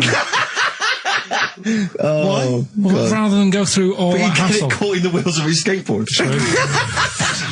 Clash. Rock the Casbah on XFM 104.9. Nearly it. Ricky Gervais, Steve Merchant, Karl Pilkington. So the answers to this week's Rockbusters. Yeah. Do you want to give us the clues again in the answers? Yeah. The first one was, don't argue with him. He ain't going to change his mind. The initials there were AA. That's adamant. Adamant. Yeah. All right. That's good. That's a good one. Second one, he always gets what he wants and doesn't worry about anyone else. That was P. That was Pixies. Picks his. It kind of works, yeah. And the third one, I'll let you have that one. I'll have to put that woman in an oven. That was AB. That was Anita Baker. Anita Baker. It's good. Anita Baker. I'll let you have all three today. So you've done well. So do you want to pick a winner, Steve? Well done to Mark Leder from Bow. He wins those fairly mediocre prizes. Enjoy them. Oh, brilliant. Oh, well, we've had a few laughs. We've had a few laughs, a few tears, a few scientific breakthroughs. Exactly. Got to get a picture of Karl somewhere in the national press, just his little round head there. As an email here, Karl is trying to distract attention from the fact that he is a monkey raised among humans and horses and has failed to develop hair. It's I can just imagine him being the second cleverest in a troop of monkeys. You know what I mean? Second cleverest. You know what I mean? So Picking fleas out there. Oh, look at his little face. I'll tell you what. Heat, I'm gonna get a picture of you. Just put it in the radio section of Heat. Just this is what Karl looks like. Oh, another email. Someone said, when the monkey boy went to the shops, he was naked. Where did he keep his money? Good point. Didn't happen then. Right. Oh. So that's that. We didn't even do all. What do you mean? We didn't get round to ritual. Oh, come on, give us ritual. We have quickly. No, we have got time. Just do it. Why haven't we got time? It's 10:02. Right. Well, we've got a long track to finish on. Well, just do it. It's. Do it. Are you familiar with the place called? Go on. Easter Island. Yes. Yeah. Do you know what they do out there? Eat eggs. I don't know. Well, Go that's on. close. Go on. Right. What they do, right? There's a lot of people living on an island. Yeah. Easter Island. And to find out who's going to be running the place, they don't hold elections, do they? They have these birds that lay like expensive eggs on an island. Expensive eggs. Yeah. They lay expensive eggs. Fabergé eggs.